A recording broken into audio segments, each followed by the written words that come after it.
Hidden among the ranches and rolling hills in the northern part of Denton County, Texas, the remains of more than 400 people lie in an overgrown cemetery. And even though it was abandoned and forgotten a long time ago, a few headstones can still be found.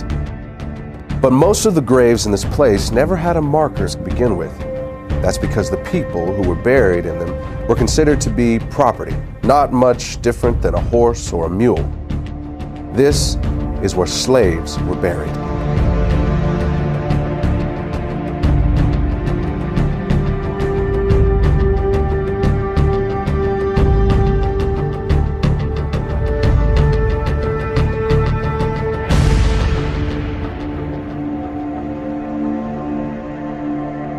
Hello, my name is Marcus Lloyd. And I'm Michelle Renee. We thank you for joining us. If you are African American, you and I will always be connected to the people whose bodies lie in that cemetery. Our ancestors may have worked alongside of them in the same cotton fields. They could have been bought and sold at the same auction houses or had chains hammered around their necks by the same overseer. Some of them may have even been hunted down by the same slave catcher or whipped by the same master. For almost 250 years, our people were held in bondage. And today, this period of history has come to be known by an ancient Swahili word. It's called the Maafa. And it began when the first Africans were shackled to the bottom of a slave ship. But the irony is that it did not end when the slaves were freed. In fact, it hasn't ended yet. And as you're about to see, a hidden racial agenda is keeping the Maafa alive into the 21st century. What shall be done with the 4 million slaves if they are emancipated? This question has been answered and can be answered in many ways. Primarily, it is a question less for man than for God, less for human intellect than for the laws of nature to solve. Our answer is, do nothing with them. Mind your business and let them mind theirs. Your doing with them is their greatest misfortune. They have been undone by your doings, and all they now ask and really have need of at your hands is just to let them alone. Frederick Douglass, 1862. It is the stupidity of man to think that he can do evil, even some monstrous evil, and it won't have any backlash on himself. But of course, it seldom works that way, and the moment he figures that out, he starts looking for a way to avoid the repercussions of what he's done. This is what happened with slavery. In the early 1800s, as it began to look like the end of slavery might be on the horizon, white America started to be concerned that a day of reckoning was coming. The primary fear for the average person was of retribution and insurrection, and that was a reasonable fear. After all, it's illogical to think that you can do to a whole group of people what was done to African Americans and think that they will just take it lying down forever. And of course, there were things like the Nat Turner uprisings. But for the wealthy elite, their fears went beyond things like insurrection. They were worried about the financial impact. Remember, it was not just the cotton plantations that profited from slavery. Whether you're talking about the banks or the insurance companies, the railroads, even the newspapers, the fact is that almost every aspect of the American economy was at some level or another invested in the slave business. You also need to recognize that for the wealthy elitists who controlled this system, slaves were an asset as long as they were slaves. But at the moment they are set free, they become a liability. And what the elite knew was that the end of slavery would instantly release 4 million people into the economy who had been kept uneducated and effectively unemployable anywhere but the cotton field. And what they were concerned about was that this was going to bankrupt the American economy. Taxes were going to go through the roof to take care of these people. Crime was going to be rampant. The prisons were going to be flooded. There was going to be this population overrun. And in the North, the biggest fear was migration from the South of these black people. The other fear that these people had was intermarriage between blacks and whites would lead to a loss of racial purity. The question was, what were they going to do about it? And their initial thought was that they would just send all the slaves back to Africa. This plan was called colonization, and it had broad support among the wealthy elite. In fact, the American Colonization Society was even funded by the United States Congress. But in the end, colonization proved to be unworkable, and the idea was eventually scrapped. But about that same time, a new philosophy was emerging in the world. It was called eugenics, and for some, it seemed like the perfect solution to what had become known as the Negro dilemma.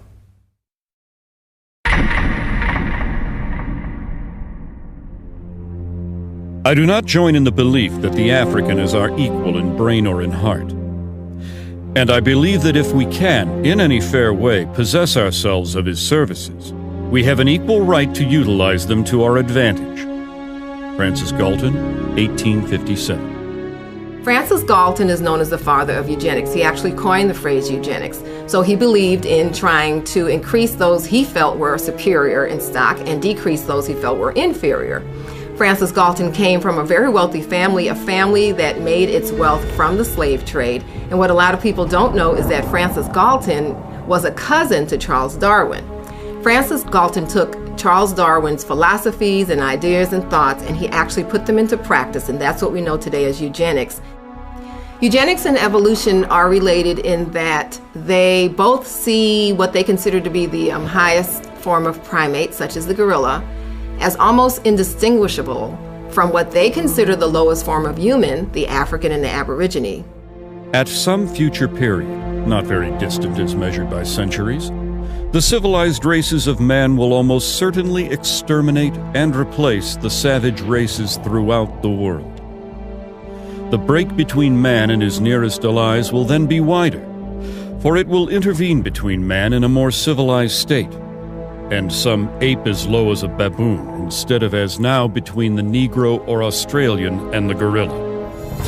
Charles Darwin, 1890.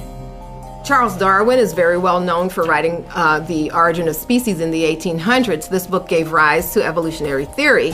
What people don't know is that there was actually a longer original title to this book, and that was On the Origin of Species by Means of Natural Selection, or the Preservation of Favored Races in the Struggle for Life. Now, copies and editions that they made afterwards eliminated that phrase about the favored races. Evidently, they understood then that it was politically incorrect. Some may defend Francis Galton because eventually that he rejected slavery, but they do point out that all of his wealth did derive from the slave trade, but also it needs to be known that he, as well as other eugenists, did not reject slavery until after it had ended. And they could not any longer exploit blacks legally. So at that point, it would have been quite easy for he and his cohorts to reject slavery. I think this is a point that we all have to really realize, that the eugenics movement was not invented by the everyday average white American, but by a select group of wealthy white elitists that had often used this ideology to pit all of white America against black America. And so we see that indeed that truly is the case even to this day. Average Negroes possess too little intellect, self-reliance, and self-control to make it possible for them to sustain the burden of any respectable form of civilization without a large measure of external guidance and support. Francis Galton, 1873. Eugenicists believed that Africans were inferior not just mentally, but physically, and that left to themselves, left alone, they would not make it. The problem is, it didn't work. With that failure, the eugenicists moved on to what is known as positive eugenics. In positive eugenics, the eugenicists wanted the white population to reproduce, to have so many children that it overwhelmed the black population. But that didn't work either. Next, they moved on to what they called negative eugenics. They knew that they could not round up all the blacks in the nation and execute them, so they decided to create an environment where they would convince the blacks to severely limit the number of children they were going to have, and thereby commit race suicide.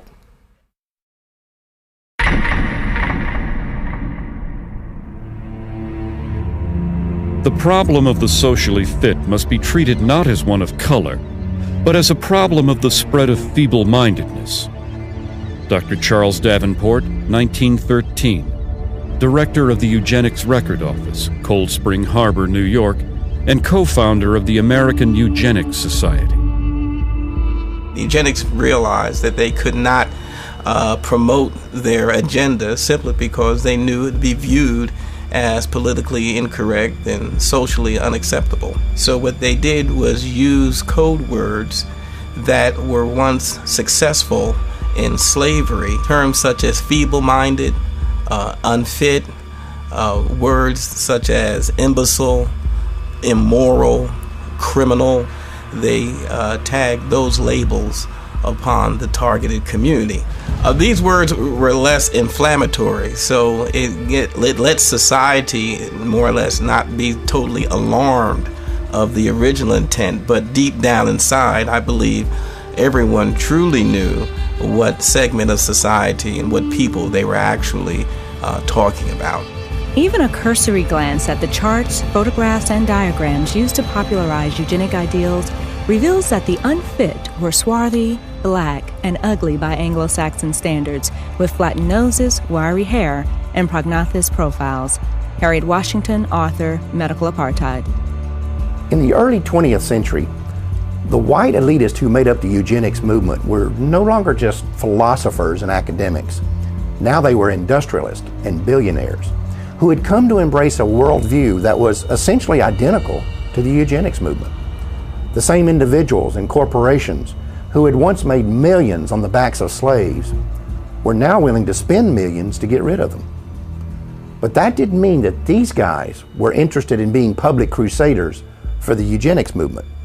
They were certainly willing to be the brains and the money behind it, but they would hire crusaders to do the dirty work.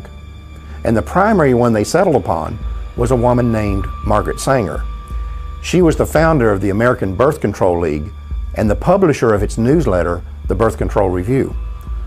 On a practical level, the relationship between Sanger and these elitists was basically a marriage of convenience. In order to advance their common agendas, they needed a front man and she needed money. And the whole thing would be held together by this kind of bizarre obsession with race and class. The result was that the American Birth Control League became the driving force behind the American eugenics movement. Eugenics would no longer just be a philosophy. Sanger and others like her were going to put it into practice. We are paying for and even submitting to the dictates of an ever-increasing, unceasingly spawning class of human beings who never should have been born at all. Margaret Sanger, 1922. The laws of nature require the obliteration of the unfit, and human life is valuable only when it is of use to the community or race. Madison Grant, 1916, co-founder, American Eugenics Society. The black man has never been a competitor, but has always been subservient to the white race. And just so long as he remains subservient, his position is secure. And just so soon as he becomes a competitor, his fate is sealed. Dr. Benjamin Hayes, eugenicist, 1905. The American Birth Control League was wise enough to get their program of population control across by using what had worked in the past, the same code words that had established the institution of slavery and that was also used by the early eugenics movement was once again used by the American Birth Control League. The Margaret Sangers of those days did not come out and say they were trying to eliminate black people. What they did say, they were trying to rid society of the feeble-minded. They were trying to rid the society of the criminal. Well, she was successful simply because of her eugenics friends for the past 50 years had put those labels on minorities and African Americans, and therefore society was more or less desensitized. In effect, the code words hid the agenda of Margaret Sanger and the eugenists. At that time, they did shift over to what they call the quality of life. It was a philosophy unquestionably used to target the poor simply because what the quality of life at its core meaning was that poor people really didn't have a reason to live. Only the white, those with status, had any chance of a meaningful or purposeful life. The solution for the poor now was not to eliminate the circumstances that would cause poverty. Their solution now was to eliminate the poor, eliminate the impoverished, and just wipe them off the face of the earth. The practice of birth control among the majority of colored people would probably be more eugenic than among their white compatriots. The dissemination of the information of birth control should have begun with this class, rather than with the upper social and economic classes of white citizens. Walter Terpening, Birth Control Review, 1932. In virtually every community where Negroes dwell, one finds them in fat times and lean alike, contributing a disproportionate number to the roles of the dependents and delinquents. They make excessive demands on the white man's charity and overtax his patience. Newell Sims, Birth Control Review, 1932. Author Madison Grant was a co-founder of the American Eugenics Society and an officer of the New York Zoological Society. In 1906, he had authorized an exhibit at the Bronx Zoo in which a 22-year-old African named Ota Benga was displayed in a cage in the monkey house. Sharing the cage with Benga was an orangutan. When a local clergyman protested the exhibit, he said that it was clearly intended to be a demonstration of Darwin's theory of evolution. Local proponents of Darwinism apparently agreed and labeled the display educational. 10 years after this event, Ota Benga committed suicide.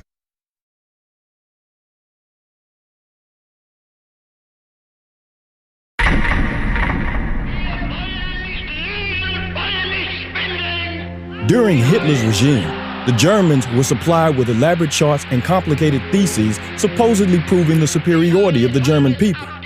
It is interesting to note that at the bottom of these charts were the colored people of the world, most conspicuously, the black people.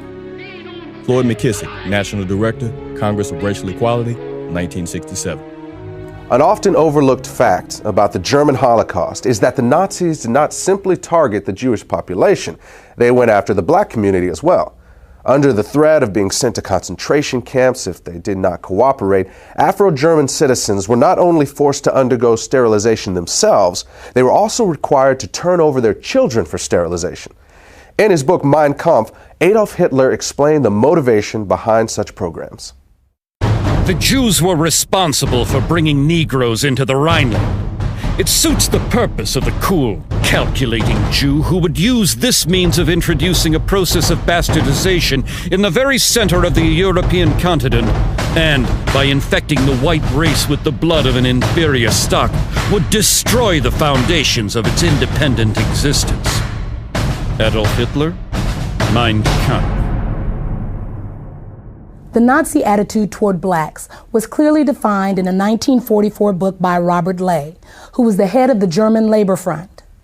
Ley characterized the Jewish race as a disease-riddled parasite that had been created by unnatural inbreeding between white men and the racially inferior Negro. He described the result as a racial swamp that would eventually destroy the natural superiority of the Aryan race. Another Nazi publication described blacks as African brutes who had not been tamed even by centuries of slavery. It went on to say that any effort to assimilate people of African descent into civilized society was a waste of time, and that the lynchings of blacks in America did not merit any regret. Since World War II, it has been well documented that Adolf Hitler was profoundly influenced by the American eugenics movement, and that many of his government's racial policies were actually developed from the writings of American eugenicists like Madison Grant and Harry Laughlin. In fact, Hitler referred to Grant's book, The Passing of the Great Race, as his Bible. Meanwhile, American eugenicists were routinely praising Hitler and holding up the Nazi eugenics program as a model for the United States to copy. The leader of the German nation, Adolf Hitler, has been able to construct a comprehensive racial policy of population development and improvement. The difference between the Jew and the Aryan is as unsurmountable as that between black and white. Germany has set a pattern which other nations must follow. Dr. Clarence Gordon Campbell, 1935, President, Eugenics Research Association, New York. Among those American eugenicists who most strongly supported the Nazis was a member of the American Eugenics Society, a director of the American Birth Control League, and a writer for the Birth Control Review. His name was Lothrop Stoddard. As an avowed racist, Stoddard was the author of a book called The Rising Tide of Color Against White World Supremacy, which was widely promoted by the Ku Klux Klan. In another book, The Dragon and the Cross, Stoddard was identified as the exalted Cyclops of the Massachusetts chapter of the Klan. Non-white races must be excluded from America. The red and black races, if left to themselves, revert to a savage or semi-savage state in a short time. Lothrop Stoddard, Director, American Birth Control League. On the 19th of December, 1939, during a 4-month stay in Germany, Stoddard was given a personal meeting with both Adolf Hitler and the man who would eventually be in charge of the Nazi Holocaust, SS leader Heinrich Himmler. Later, when a course on race was introduced at Halle University in Germany, its instructor stated that it would be modeled on the philosophies of American eugenicists, including Lothrop Stoddard. Eventually, Stoddard's racial views would even be featured in Nazi school textbooks. The white race divides into 3 main subspecies: the Nordics, the Alpines, and the Mediterraneans. All 3 are good stocks, ranking in genetic worth well above the various colored races. Lothrop Stoddard, Director, American Birth Control League. To eliminate blacks from Germany, one of the people Hitler called on was a eugenicist who had once written that blacks are an inferior race of savages who should only be allowed to survive as long as they are of use to the Aryan race. His name was Eugen Fischer, and about 20 years earlier, he had been one of the leaders of a system of concentration camps in southwestern Africa, where blacks were rounded up to be executed, experimented on, or held as free labor. Under Hitler, Fischer would serve on committees that planned the sterilization of all blacks in countries that came under German control. He would also be one of the first Nazi scientists to become publicly affiliated with the Carnegie-funded eugenics laboratory in Cold Spring Harbor, New York. Eventually, Fischer would also be put in charge of the Kaiser Wilhelm Institute, which was funded by the Rockefeller Foundation. It was here that many of the Nazi programs for creating racial purity were developed. In 1927, Margaret Sanger organized the World Population Conference in Geneva, Switzerland, and gave it front-page coverage in her Birth Control Review. The events program shows that several of its attendees were colleagues of Sanger's from the American eugenics movement. It also documents that among those who were given a leadership role in the conference was Eugen Fischer, the man who would eventually lead the Nazi effort to eradicate blacks from Europe. Another American eugenicist with Nazi connections was Harry Laughlin. Now, he was an official with both the American Eugenics Society and the American Birth Control League, and in 1928 his plan for using forced sterilization to eliminate those who might produce what he called degenerate offspring was published in the Birth Control Review. In 1936, Laughlin led an effort to distribute the English language version of a Nazi eugenics film to audiences in the northeastern part of the United States. He had acquired the rights to the film from the Race Policy Office of the Nazi Party and, with the help of 2 other American eugenics organizations, had mailed literature to biology teachers at 3,000 U.S. high schools, urging them to show it in their classrooms. Later that year, Laughlin was praised in a Nazi newspaper and awarded an honorary degree from the University of Heidelberg for his contributions to the Nazi eugenics effort. In the 1930s, a German psychiatrist named Ernst Rudin was named president of the International Federation of Eugenics in Cold Spring Harbor, New York, which was funded by the Carnegie Corporation. And in 1933, his call for racial purity was published in the Birth Control Review. Later, Rudin would be chosen by Hitler to write Germany's eugenics laws, and at one point, he personally helped the Gestapo round up and sterilize several hundred blacks, who they referred to as Rhineland bastards. After the war, Rudin would be identified as one of the architects of the barbaric medical experiments that the Nazis carried out in their concentration camps. It may be possible that Hitler actually got the idea for concentration camps while studying the American eugenics movement. In 1919, the state of Indiana had allocated $300,000 to create a work colony in the city of Butlerville, where those who were labeled feeble-minded would be incarcerated. Then in 1932, Margaret Sanger called for the United States government to set aside farms and open spaces where certain groups of people would be segregated from the rest of society. She proposed that, among others, the illiterate, the unemployed, and the poor should be forcibly kept in these areas until they developed what she called better moral conduct. It was later discovered that under the Indiana program, the state was allowed to label someone feeble-minded if they were poor or did not do well in school, or if the state considered them to be shiftless or have insufficient moral judgment. But it's important to understand that this Indiana campaign was not unlike those in other states. For example, a eugenics project conducted in Massachusetts during the late 1920s proposed sterilization for young girls who were diagnosed as defective, which could include being unwed and pregnant, financially poor, or if the state labeled them socially undesirable.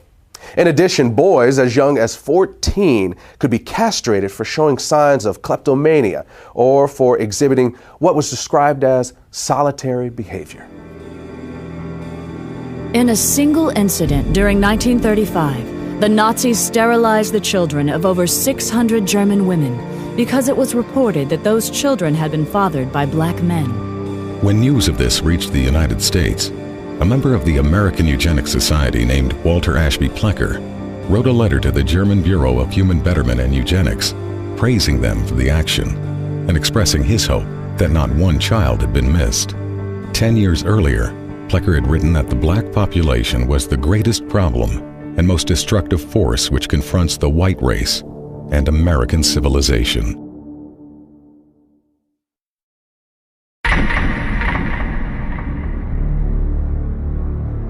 Eugenics goals are most likely attained under a name other than eugenics.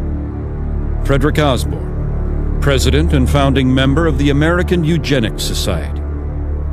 By the late 1930s and early 1940s, revelations about Nazi and fascist atrocities in Europe were causing the public to become increasingly uncomfortable with terms like eugenics and population control. This alarmed the leaders of the American Birth Control League, who were aware that this shifting attitude could impact both their ability to implement their racial agenda and their ability to raise funds. They were also aware that the connections between the American Birth Control League and the Nazis were starting to become known. Marketing research had shown them that in this environment, they needed to move away from words like control in favor of less threatening words like planning. So in 1942, they changed the name of the organization. From then on, the American Birth Control League would officially be known as Planned Parenthood. The important thing to understand here is that this name change did not change the organization's agenda. The same people were still in control, they were still obsessed with race, and they were still dedicated to eugenics. Today, defenders of Margaret Sanger will often try to hide her racism by claiming that she was not really a eugenicist and that Planned Parenthood was never part of the eugenics movement. But the truth is that as late as 1956, the American Eugenics Society listed Sanger as a member of the organization. In addition, many of Sanger's colleagues and the people whose writings she published, as well as many of Planned Parenthood's officers, were also known to be members. In fact, the ties between Sanger and the eugenics movement were so well established that in the 1920s, Sanger pursued a plan to merge the American Birth Control League, or Planned Parenthood as it was later called, with the American Eugenics Society. However, despite Sanger's efforts, the merger plan died after being rejected by the leadership of the American Eugenics Society. As an alternative, Sanger then proposed that the two organizations at least combine their publications into one magazine. But again, that idea was also rejected by the American Eugenics Society. The eugenic and civilization value of birth control is becoming apparent to the enlightened and the intelligent. The campaign for birth control is not merely of eugenic value, but is practically identical in ideal with the final aim of eugenics. Margaret Sanger, 1921. In her autobiography, Margaret Sanger wrote about a speech she gave in 1926 at a Ku Klux Klan rally in Silver Lake, New Jersey. The Planned Parenthood founder bragged about the fact that afterward, she was invited by 12 other Klan chapters to speak at their events. At about the same time the American Birth Control League was changing its name to Planned Parenthood, a lot of books and reports began coming out that attempted to put a happy face on eugenics, and many of them were written by people that were associated with Planned Parenthood. The strategy here was obvious. Since the Nazis had turned eugenics into a four-letter word, the American eugenics movement decided it was time to lay low. So most of their writings during this time period downplayed the role of eugenics and couched their agenda in terms of helping the African American.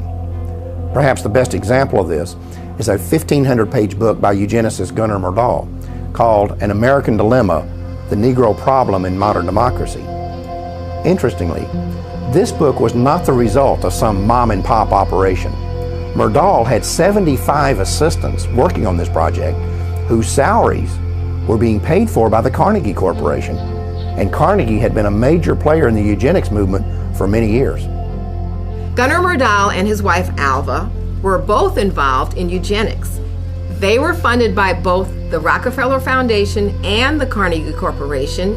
They were also closely linked to a Swedish eugenics program which forcibly sterilized 66,000 people. When you read Chapter 7 of this book, it becomes undeniable that this is a blueprint for the modern eugenics movement that we still see in the United States today. The bottom line is that Gunnar Myrdal believed that not only could blacks not help themselves, he felt that nobody could help them, and the only solution in his eyes was to get rid of them. Commonly, it is considered a great misfortune for America that Negro slaves were ever imported. The presence of Negroes in America today is usually considered a plight of the nation.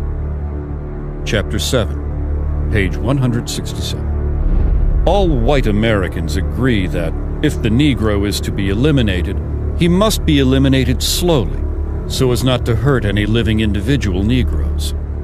Chapter 7, page 168. The only way possible of decreasing Negro population is by means of controlling fertility. Chapter 7, page 170. Birth control facilities could be extended relatively more to Negroes than to whites, since Negroes are more concentrated in the lower income and education classes. Chapter 7, page 176. One thing I find very revealing about Chapter 7 is the first paragraph. Myrdal uses U.S. Census Bureau figures to show that between 1790 and 1940, the black population in the United States increased 17 times. At the same time, those Census Bureau figures show that the white population increased 37 times.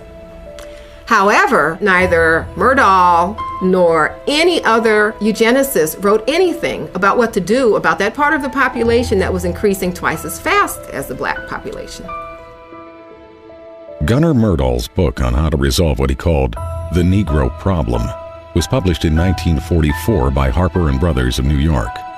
4 years earlier, the same company, which is today known as HarperCollins, had also published a book by one of the founding members of the American Eugenics Society.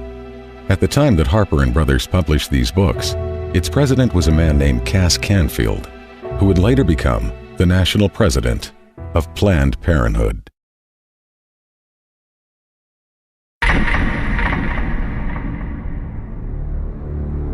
We hope that the restraint of population growth can come about through voluntary means. But if it does not, involuntary methods will be used. Dr. Donald Minkler, 1972. Donald Minkler was the president of the American Association of Planned Parenthood Physicians and a member of the board of directors of Planned Parenthood Federation of America. Like many of those in the eugenics movement, he understood that their plans would not always be voluntarily adopted, and that the use of governmental coercion or even force might one day be necessary.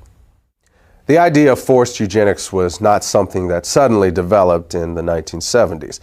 In a 1929 speech, American eugenicist Samuel Holmes had proposed that mandatory birth control should be used as a tool to eliminate what he called the menace to the white race that had been created by increases in black population. His solution was to have a quota system in which the right to have a child would be controlled by the government and determined by race. At the time, Holmes was on the National Council of the American Birth Control League, which would later become known as Planned Parenthood. Then, in 1936, eugenicist Julian Huxley proposed that the genetically inferior classes could be made to have fewer children if they were denied easy access to welfare. Another part of this proposal was that medical care to these same people should be restricted in order to reduce the survival rates of the children they did have. He also called for the forced sterilization of anyone who was unemployed beyond a certain length of time. Huxley was later honored by Planned Parenthood and was a featured speaker at one of their annual conventions. The reality is that the views of people like Samuel Holmes and Julian Huxley were never uncommon within the American eugenics community. In 1969, a professor at the University of California, Dr. Garrett Hardin, called it insanity to rely on voluntarism to control population. Hardin was a member of the American Eugenics Society and an outspoken advocate of government-enforced birth control, saying that citizens should be willing to give up their right to breed for the betterment of society. In 1980, he was given Planned Parenthood's highest national award. He and his wife would later kill themselves in a joint suicide pact. There were, of course, some within the eugenics movement who were uncomfortable with the idea of using force, and they would often express their reservations about it in public. But when pressed, virtually none of them would rule it out, including Planned Parenthood founder Margaret Sanger. I consider that the world and almost our civilization for the next 25 years is going to depend upon a simple, cheap, safe contraceptive to be used in poverty-stricken slums, jungles, and among the most ignorant people. Even this will not be sufficient, because I believe that now, immediately, there should be national sterilization for certain dysgenic types of our population who are being encouraged to breed and would die out were the government not feeding them. Margaret Sanger, 1950. This was written by Sanger in a personal letter to Catherine Dexter McCormick.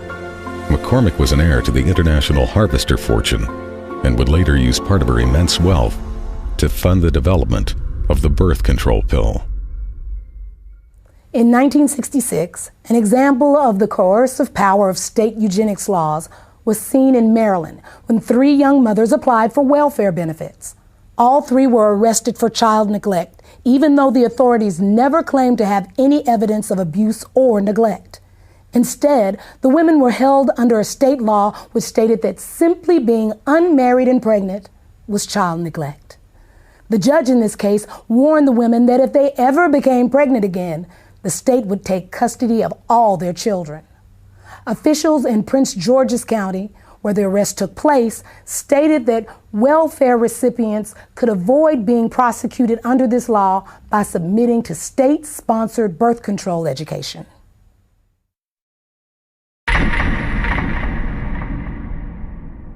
In 1934, Adolf Hitler sent a letter to American eugenicist Leon Whitney, complimenting him for a book he had written on sterilization.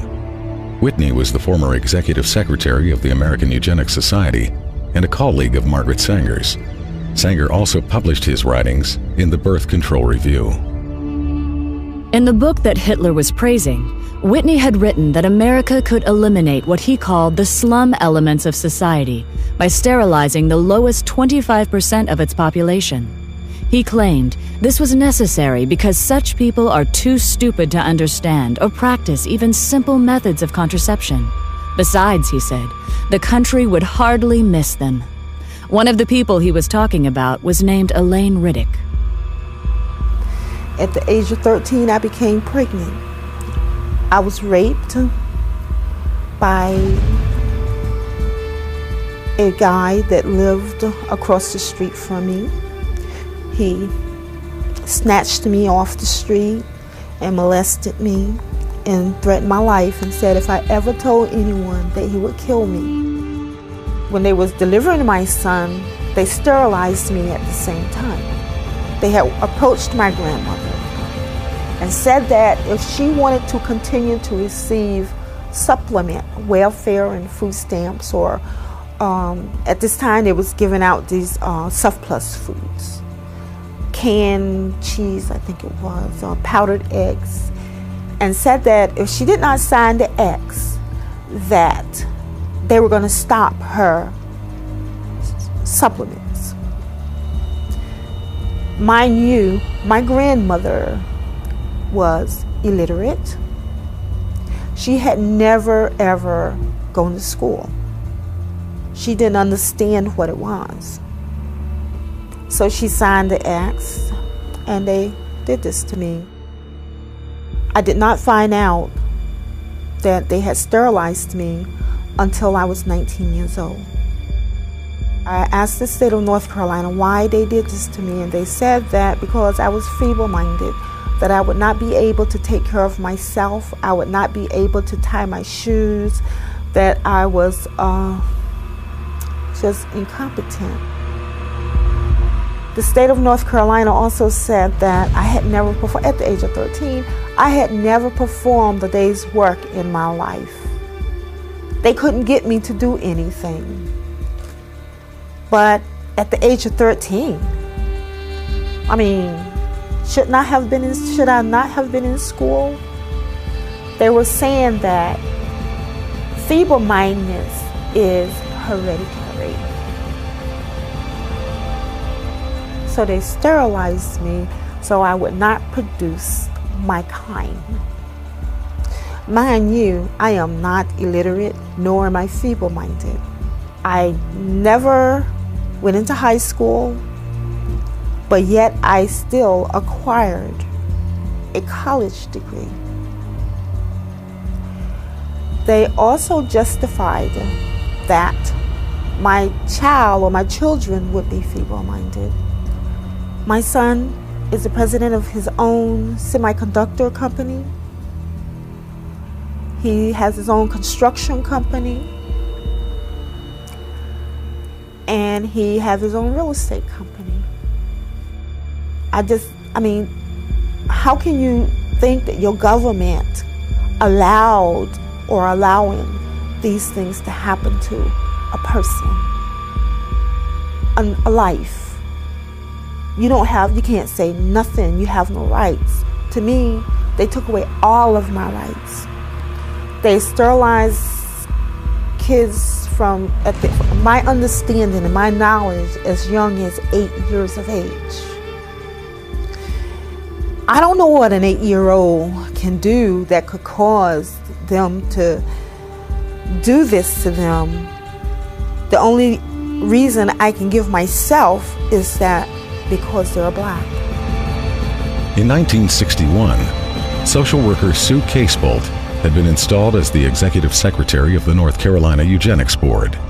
At a board meeting held 3 weeks later, she stated that she was going to keep a file on every child whose name reached her desk so that they could be picked up as soon as they reached childbearing age. Casebolt was still on the board in 1968 when it approved the sterilization of 14-year-old Elaine Riddick. It is better for all the world if instead of waiting to execute degenerate offspring for crime or to let them starve for their imbecility, Society can prevent those who are manifestly unfit from continuing their kind. 3 generations of imbeciles are enough. Oliver Wendell Holmes, U.S. Supreme Court Justice, 1927. Holmes made this statement in his ruling on the constitutionality of Virginia's forced sterilization law. It mirrored the views of President Theodore Roosevelt, who had originally appointed Holmes to the Supreme Court. In a 1913 letter to American Eugenics Society founder Charles Davenport, Roosevelt had stated that the country had no business allowing citizens of the wrong type to reproduce. In 1907, Indiana had become the first of more than 30 states to pass sterilization laws, and some of those laws stayed on the books well into the 1970s. In fact, the state of Oregon did its last sterilization in 1981 and did not abolish its eugenics board until October of 1983. Some states practice sterilization without ever creating an official eugenics board. In those instances, few if any records were kept. And in the states that did keep records, many have never been made available to the public. But in just those states that have released their records, it is known that at least 60,000 Americans were sterilized, and they were disproportionately black. In addition, during a 1973 lawsuit, a federal judge estimated that as many as 150,000 additional low-income women may have been sterilized under federal programs alone. These sterilizations were often performed without the patient's knowledge or consent, and sometimes against their will. It was also common for social workers to tell welfare recipients that they would lose their benefits if they did not agree to be sterilized. In some cases, poor families were even threatened with the loss of welfare unless they brought their children in for sterilization. The result was that some of the people sterilized were as young as 10 years old. In the first 6 months of 1972, one hospital in Aiken County, South Carolina, sterilized over 1/3 of the Medicaid patients who were there to give birth, and all but one of these women were black. One patient said she was told by all 3 of the county's obstetricians that they would not deliver her baby unless she agreed to be sterilized. Her claim was later confirmed by each of the doctors. Another patient said she was told by one of these same physicians that he was tired of having to help support the babies of welfare recipients and that she could either agree to be sterilized or find another doctor. The law of nature says that only the fit shall survive. When a nation disregards this law by protecting the unfit and encouraging their multiplication, this nation invites inevitable destruction. As far as New Jersey is concerned, sterilization is an economic necessity. And as far as the United States is concerned, sterilization is a matter of national preservation. Fred Shepard, Assemblyman. Fred Shepard was a member of the New Jersey State Legislature. He made this statement upon his introduction of a sterilization bill in March of 1942. In some parts of the country, Planned Parenthood was closely associated with these state eugenics boards and was often a referral agency for them. But the system did not always run smoothly. In 1969, when the number of sterilizations approved by the Iowa State Eugenics Board began to drop, the board was attacked in the press by the executive director of Planned Parenthood, Robert Weber. He said that he was alarmed by the decline in numbers and that the Eugenics Board should expand its approval criteria. Board Chairman Dr. S.M. Corson responded that the board's guidelines were already fairly broad. He pointed out that approvals were routinely given for young girls for no reason other than the board's speculation that they might likely one day engage in immoral behavior without the capacity for being wives and mothers. At that point, Weber publicly scolded the board and told them that they should either increase the number of sterilizations or quit. From its beginning, Planned Parenthood always had powerful ties to the American eugenics community. In fact, in many places they were often one and the same. For example, when the first birth control clinic was opened in Arkansas, it was operated by the Arkansas Eugenics Association and overseen by a woman named Hilda Cornish. Later, the Arkansas Eugenics Association would become the Arkansas State Affiliate, of Planned Parenthood, and Cornish would be named its executive director. During the 4 months that American Birth Control League director Lothrop Stoddard was in Nazi Germany, he not only met with Hitler and SS chief Heinrich Himmler, he also attended one of the Nazi eugenics courts. The first case I saw looked like an excellent candidate for sterilization. A man in his mid-30s, he was rather ape-like in appearance. Receding forehead, flat nose with flaring nostrils, thick lips, and heavy prognathous jaw. Not vicious looking, but gross and rather dull. Lothrop Stoddard, Director, American Birth Control League, later known as Planned Parenthood.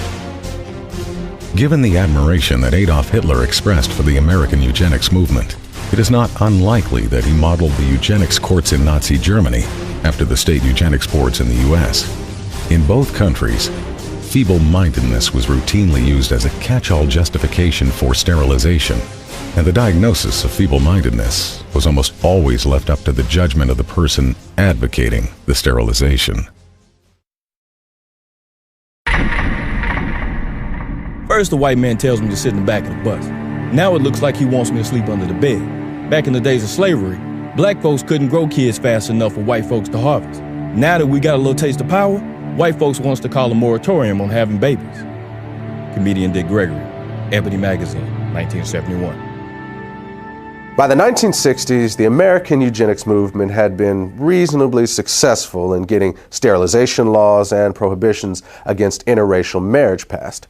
They also had some success in getting states to mandate sterilization for those convicted of even non-sexual crimes, and some states began to require sterilization as a condition for receiving welfare or health care.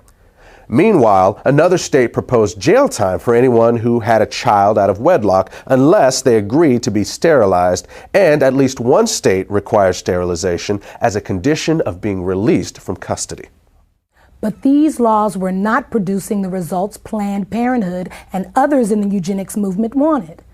They also began to fear that federal courts were going to eventually rule that these kinds of measures were unconstitutional. At about the same time, however, something new was being introduced to American society. It was called the birth control pill, and the eugenics movement quickly saw it as the perfect solution for controlling the population of people they had always seen as oversexed, unsophisticated, and lazy. But what they would eventually discover is that while the pill was enthusiastically embraced by whites, it was generally rejected by blacks, despite the fact that Planned Parenthood focused its marketing on the African American community and located the vast majority of its facilities in black neighborhoods. What Planned Parenthood and the rest of the eugenics movement did not count on was that many blacks did not want to reduce their numbers. In fact, they saw high birth rates as the most effective way to increase their power in the American political system. The other reality was that an increasing number of African Americans were becoming suspicious that a hidden agenda was behind the birth control revolution. Even those who once supported the idea of population control were beginning to sense that it actually meant black population control. This feeling was evident in June of 1970 when the Black Caucus walked out of the first National Congress on Optimum Population and Environment being held in Chicago. Felton Alexander of the National Urban League and the chairman of the Black Caucus said the action was taken because of clear and unmistakable evidence that the purpose of the conference was to legitimize the extermination of the black population. By this time, many other civil rights advocates were beginning to see the same thing. Contraceptives will become a form of drug warfare against the helpless in this nation. Jesse Jackson, 1971. There is a campaign to bombard the poor with pills and potions. If this movement continues, we soon may be accused of fighting poverty by eliminating the poor and overcoming hunger by removing the hungry.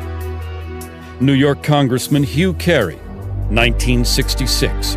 Under the cover of an alleged campaign to alleviate poverty, white supremacist Americans and their dupes are pushing an all-out drive to put rigid birth control measures into every black home. No such drive exists within the white American world. Black Unity Party, 1968. Birth control and sterilization in the wrong hands would be more deadly to Negroes than all the tanks, riot guns, cattle prods, billy clubs, and shackles we have overcome in the past. Dr. Leroy Swift, obstetrician, gynecologist, 1968. As it became clear that a growing number of African Americans were connecting the dots between birth control and black genocide, eugenics organizations began calling for the U.S. government to add birth control chemicals to the nation's food and water supply. It was even suggested that this strategy could be specifically targeted at urban neighborhoods. This idea was widely embraced in the eugenics movement and taken seriously enough by the government to be discussed at a 1969 meeting at the United Nations. Under the plan being considered, a couple could apply to the government for permission to have a child, and if approved, they would be given an antidote to the population control chemicals they had ingested in their food and water. Interestingly, the idea that government should have some sort of licensing agreement to regulate who would and would not be allowed to give birth was not a new one. In 1934, Planned Parenthood founder Margaret Sanger had proposed that the U.S. government implement a system in which women would not have the legal right to have a child without a permit from the government, and that these permits would only be good for one baby. But eventually, proposals like forced sterilization, chemicals in the food and water supply, and government control of childbearing were abandoned by most people in the eugenics movement. Despite the fact that many of them openly advocated such ideas, they would come to realize that there was really no practical way to carry them out. But for all their failures, what the eugenics movement had accomplished was to lay the foundation for the next phase of their plan. And this is where they would find the success that they had been chasing for over 100 years.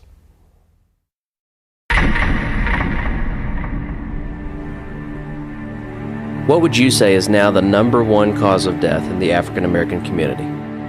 Heart disease. Oh, HIV/AIDS.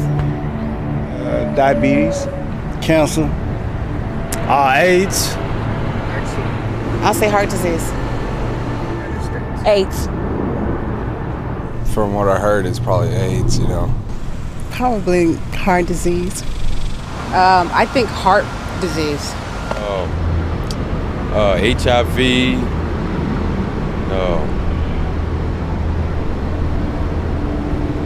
Gang violence. What if I told you the real answer was abortion?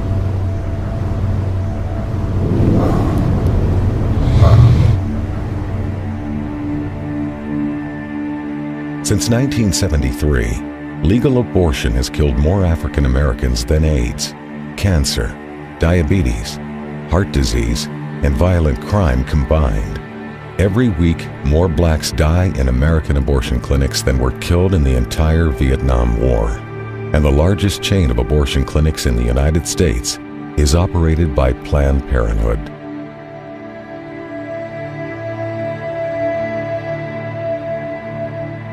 We have now reached a point in this country that African American women, though they make up 12% of the population, they account for 37% of the abortions. An African American baby is almost 5 times more likely to be aborted than a white child. The abortion industry at this point kills as many African American people every 4 days as the Klan killed in 150 years. And you can truly say the most dangerous place for an African American to be is in the womb of their African American mother. All across America, you can stand outside of the abortion clinics and see a steady stream of black women coming in and out. But somewhere along the way, we got the idea that this is a white issue or a conservative issue or a Republican issue, and therefore it's not an issue that we have to be concerned about. This same attitude has allowed Planned Parenthood and other members of the abortion industry to carry out this genocide right under our very noses. Right now in America, about half of our babies are being killed in the womb. And in certain parts of America, more of our babies are being aborted than are being born.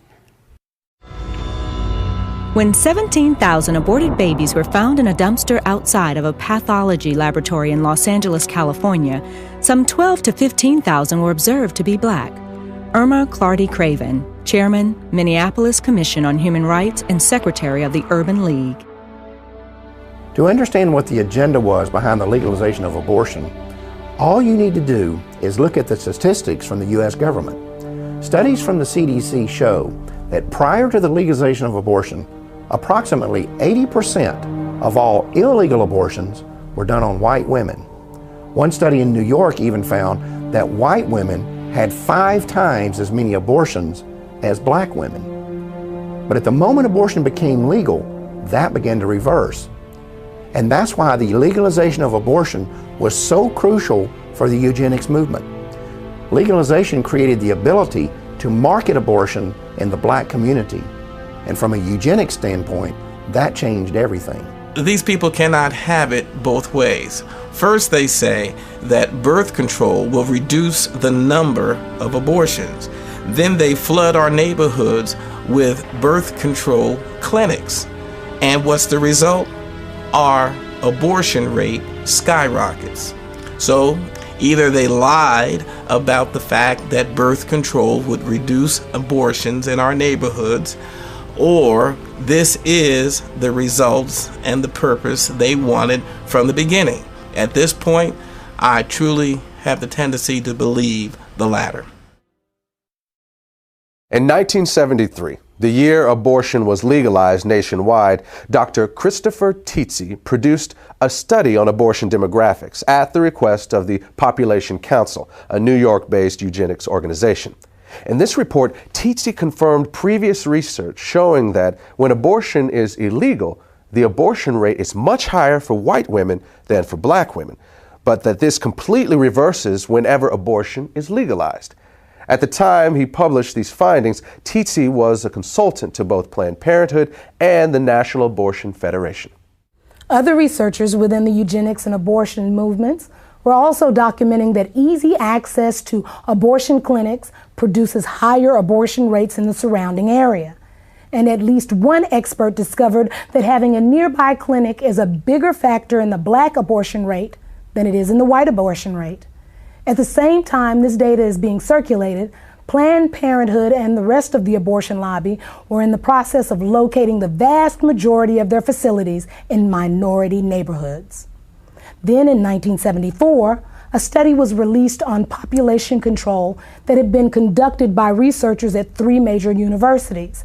By analyzing data obtained from Planned Parenthood's own records, they determined that the #1 factor in deciding whether a county in the United States provided free or low-cost family planning services was not poverty, but race. The researchers said their findings seemed to support the contention of many civil rights activists that such programs are less intended to assist the poor than they are to control the growth of the black population. Birth control and abortion are turning out to be the great eugenic advances of our time. Frederick Osborne, founding member of the American Eugenics Society, 1973. The best way to hate a nigger is to hate him before he is born. Leander Perez, Louisiana State Judge, 1970. 2 years after the director of Iowa Planned Parenthood had publicly attacked the state's eugenics board for not approving enough sterilizations, a bill was introduced in the Iowa legislature to legalize abortion. Despite having the support of both the state Republican Party and the state Democratic Party, as well as strong backing from the governor, the bill would be defeated almost single-handedly by the only African American in the Iowa legislature. Proponents have argued this bill is for blacks and the poor who want abortions and can't afford one. This is the phoniest and most preposterous argument of all. I represent the inner city where the majority of blacks and poor live, and I challenge anyone here to show me a waiting line of either blacks or poor whites who are wanting an abortion. Iowa State Representative June Franklin, Democrat, 1971. From the beginning, it was obvious that racism was the driving force behind the eugenics movement. While it was true that from time to time these elitists and social engineers would toss a few lower-class whites in among the feeble-minded and worthless who should be bred out of society, it was also true that they never seemed to include blacks among the best and the brightest who should be bred in. And at the same time, the country was being saturated with calls for population control and family planning. The facilities to carry them out were pouring into the black community. After all, no one was suggesting that there were too many white people in the world. And realities like those did not go unnoticed by early civil rights activists. For them, the reason birth control and abortion were being pushed was not a secret.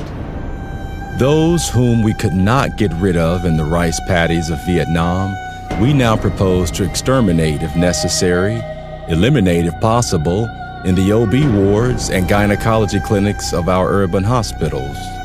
Jesse Jackson, 1971. Black people are the target of birth control, not because the ruling politicians like them and care about their economic equality, but because they hate them and can no longer use them in plantations and other cheap labor conditions. Muhammad Speaks, The Black Muslim Newspaper, 1970. I believe the entire question of abortions is just one more in the continuous series of events to eliminate the black population. Father George Clemens, Jet Magazine, 1973. The abortion law hides behind the guise of helping women, when in reality it will attempt to destroy our people. Brenda Hyson, New York Chapter, Black Panther Party, July 1970. The racist tells you to take birth control pills to kill, to murder life that might have existed if you had not. They are planning mass extermination of people they consider dispensable. Van Keys, Oakland Chapter, Black Panther Party, 1969. A true revolutionary cares about the people. He cares to the point that he is willing to put his life on the line to help the masses of poor and oppressed people. He would never think of killing his unborn child. Detroit Chapter, Black Panther Party, 1970. Who the hell is getting the pill? The Mexican and the Negro. Do you want to wipe us out? Cesar Chavez, 1967. On the day after the assassination of Dr. Martin Luther King, a memorial service was held at Howard University in Washington, D.C. As mourners left the auditorium, they encountered about 600 people attending a rally outside. Several speakers were heard warning the crowd that population control was being used as a weapon of black genocide. Among the speakers who gave this warning was noted civil rights activist Stokely Carmichael. A year later, Pittsburgh police were called when 200 sticks of dynamite were discovered near a local Catholic church. An investigation revealed that the dynamite was not intended for the church, but was instead left behind by civil rights activist William Bowie Hayden. Hayden later admitted that he and his group, the United Movement for Progress, had planned to use the explosives to blow up nearby Planned Parenthood facilities because they were practicing black genocide. Hayden had once stated that any African American who supported allowing Planned Parenthood into black neighborhoods was an Uncle Tom. Into the black community stepped Planned Parenthood. Only when they came into the black community, they've become Planned Black Genocide. William Bowie Hayden, civil rights activist, 1971. Among those associated with Hayden was an African-American physician named Dr. Charles Greenlee. Greenlee had been a staunch supporter of Planned Parenthood, but became suspicious of the organization after noticing that black neighborhoods in his city were, as he described it, saturated with Planned Parenthood facilities, while nearby white neighborhoods that were just as poor did not have a single one.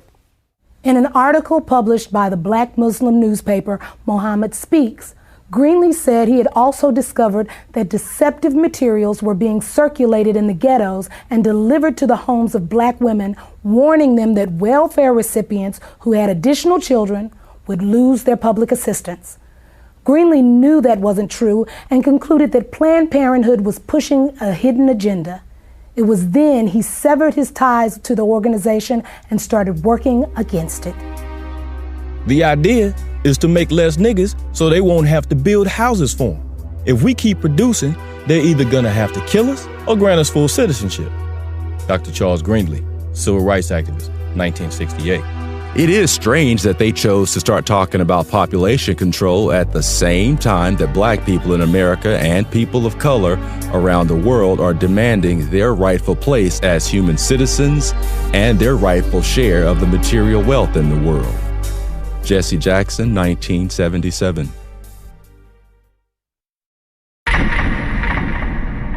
It is interesting how everyone assumes that the pro-life movement in America began in 1973 with Roe versus Wade. But we who were around during the civil rights movement and struggle of the 1960s, we know that the first anti-abortion groups were organizations like the Black Panthers, the Nation of Islam, and other community organizations. These folks were speaking out against both birth control and abortion long before the contemporary pro-life groups of today existed. But one of the problems with the civil rights movement was that there was far too many men and women who were willing to sell out the community. And a lot of powerful, influential African Americans knew that they had to be willing to turn and look the other way in order to advance their own personal political agendas. In 1972, those members of the Congressional Black Caucus, such as Charles Diggs, did not trust the abortion industry or those who were espousing population control or family health, and they were suspicious of them. But when the money began to flow, and just as it was with Jesse Jackson, when he found out that indeed he could get funding and monies to run for presidents from these people, he flip-flopped in his position. Because he once said abortion is black genocide. What happens to a mind of a person in the moral fabric of a nation that can abort a baby without a pang of conscience? Where will we be 20 years from today? But when Reverend Jesse Jackson realized he needed money to run for president, all of a sudden the most important civil rights issue is a woman's right to choose. In 1975, Jesse Jackson called for the ban of abortion through a constitutional amendment. And in an interview in Jet magazine, he referred to abortion as genocide. But Jesse Jackson, on the other hand, wanted to become president. And the Democratic Party at that time had sold out completely to Planned Parenthood and the eugenics crowd. And Jesse Jackson went along to get along. And don't ever think that he was the only one. The unfortunate thing we face, whether we're talking about individuals or organization, there's never been a shortage of black leaders who are willing to sell us down the river if it's enough money and political power in it for them. I've been grappling with the fact that the NAACP is in bed with the very organization that has brought black genocide to our community. Dr. Alveda King, the niece of Dr. Martin Luther King, has tried on at least 3 occasions to bring to this organization's attention the black genocidal plot of people like Margaret Sanger and Planned Parenthood to exterminate the black community. And the stonewalling has been astounding. Alveda King literally has gone to the street along with myself to say to the NAACP, please deal with this issue of black genocide. The NAACP has responded by hiding and trying to prevent their convention goers to hear about black genocide. They've even gone to the extent of using buses to block our demonstration about black genocide in front of Cobo Hall where their convention was going on. They have literally put black paper across their windows so that the convention goers at the NAACP convention could not see the demonstration going outside that included Alveda King. There is definitely a conspiratorial plot being hatched and has been hatched by the NAACP to keep from their people the fact that they are co-conspirators in the genocide of their own people. When you look at the number of African Americans who portrayed us over the years, it's not always clear whether they are uninformed or just out-and-out traitors.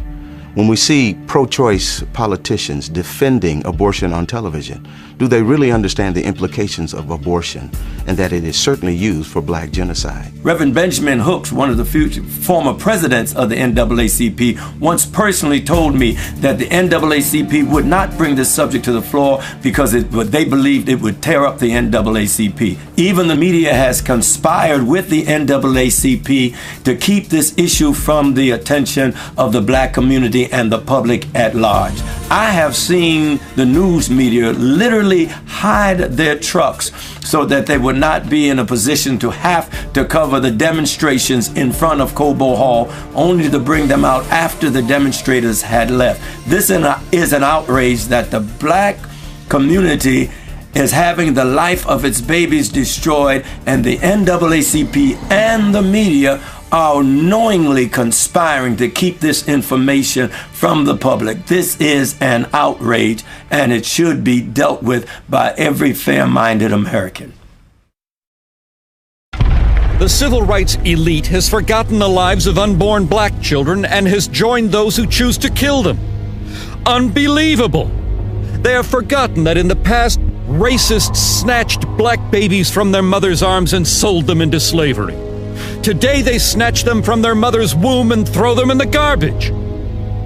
Ishmael Hernandez, Executive Director, African and Caribbean American Center, 2003.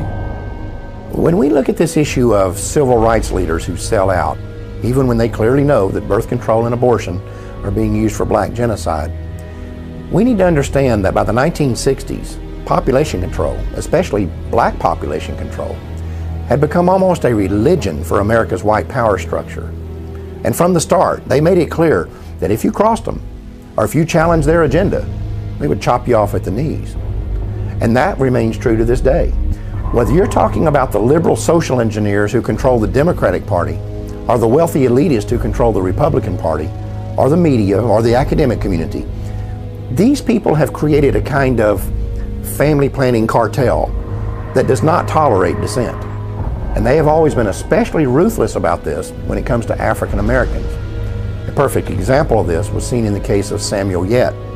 Mr. Yet was an award-winning journalist who had earned a master's degree from Indiana University, was a U.S. Air Force veteran of the Korean War, and served as special assistant for civil rights to the director of the U.S. Office of Economic Opportunity. He was also a professor of journalism at Howard University and a columnist for several magazines and newspapers. In 1968, Yet had become the first African-American reporter hired by Newsweek magazine, and he quickly became their Washington, D.C. bureau correspondent. But then 3 years later, he wrote a book that exposed high-level plans within the United States to use birth control and abortion as instruments of black genocide. Then immediately after his book was released to the public, Yet was called into his supervisor's office and fired. At that meeting, he was informed that his dismissal had been orchestrated by the Nixon White House. The next year, Yet told the New York Times that pressure had been put on Newsweek to get him out of Washington. Then later, despite the fact that his book was selling well, had received at least 2 national awards, and was being used as a textbook in over 100 colleges, Yet's publisher dropped him and the book went off the market. What's important to recognize about this situation and others like it was that this family planning cartel was sending a message to those who might have influence within the African American community, whether they were politicians or journalists or college professors or civil rights leaders. They were being warned that when it comes to population control, they only had 2 options. They could either get on board with it or they could keep their mouths shut. And when people like Samuel Yet told them what they could do with their 2 options, they paid a price that few others had the character or the courage to pay. The copyright to Samuel Yet's book was eventually given back to him. Then, in 1982, Yet used his own money to republish it. The foreword of that edition was written by a well-known civil rights activist and co-founder of both the Harlem Writers Guild and the National Cultural Committee of the NAACP. His name was John Oliver Killens, and in that foreword, he gave his analysis of the relationship between family planning and the black community. The American ruling class had made a hard decision. Americans of African descent would either accept the miserable lot or die. The venerable Saturday Evening Post issued what might be termed as a white paper in which it warned black America that they had better understand and accept the fact that absolute freedom and equality were not part of the game plan for them, and that the consequence of non-acceptance would be wholesale genocide. John Oliver Killens, 1982. The minister's work is also important, and also he should be trained, perhaps by the Federation, as to our ideals and the goal that we hope to reach. We do not want word to go out that we want to exterminate the Negro population, and the minister is the man who can straighten out that idea if it ever occurs to any of their more rebellious members. In 1939, Margaret Sanger wrote that in a letter to fellow eugenicist Clarence Gamble regarding the American Birth Control League's Negro Project. Gamble was an heir to the Procter & Gamble fortune and a major financial backer of Sanger's. He also provided funding for other eugenics projects and even gave money directly to the North Carolina Eugenics Board that sterilized Elaine Riddick. In fact, in 1947, he called for the expansion of that state's sterilization program, saying that for every feeble-minded person sterilized, 40 more were polluting and degrading the bloodlines of future generations with their defective genes. Sanger's letter makes it clear that the eugenics movement understood they would need to neutralize the opposition they might get from the church. They also knew that this would be especially crucial within the African American community. Their strategy was to manipulate church leadership into selling the illusion that support for eugenics was not inconsistent with the Christian faith.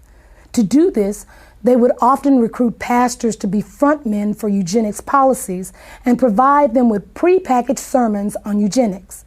They also held contests in which awards would be given to the ministers who came up with the best pro-eugenics sermons on their own. This approach proved so effective that an almost identical strategy would be adopted by the American abortion lobby. In January of 1973, the Supreme Court legalized abortion on demand throughout the United States, and almost immediately, the Religious Coalition for Abortion Rights was formed. Less than a year earlier, the following conversation had taken place in the Oval Office of the White House. It began on the 30th of March, 1972, and continued 4 days later on the 3rd of April. This is an actual recording of that conversation. The speakers are the President of the United States, Republican Richard Nixon, and members of his senior staff. A majority of people in Colorado voted for abortion. I think a majority of people in Michigan voted for abortion. I think in both cases, well, certainly in Michigan, they will vote for it because they think that what's going to be aborted generally are the little black bastards. As I told you, we talked about it earlier, that a hell of a lot of people want to control the Negro bastard. Yeah. Isn't that really true? So we know what we're talking about, population control. Sure. We're talking really, and what John Rockefeller really realizes, the people in what we call our class control their populations. Sometimes they'll have a family of 6 or 7 or 8 or 9, but it's exceptional. The people who don't control their families are people the people that shouldn't have kids. Now that's what the black population, black Protestants in the city of San Francisco has gone from 3,000 right after World War II to where they represent 30% of the population of San Francisco. Yes, sir.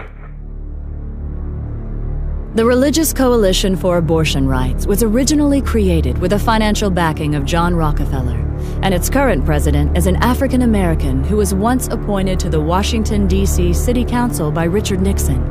In the early 1990s, the organization changed its name and is today known as the Religious Coalition for Reproductive Choice.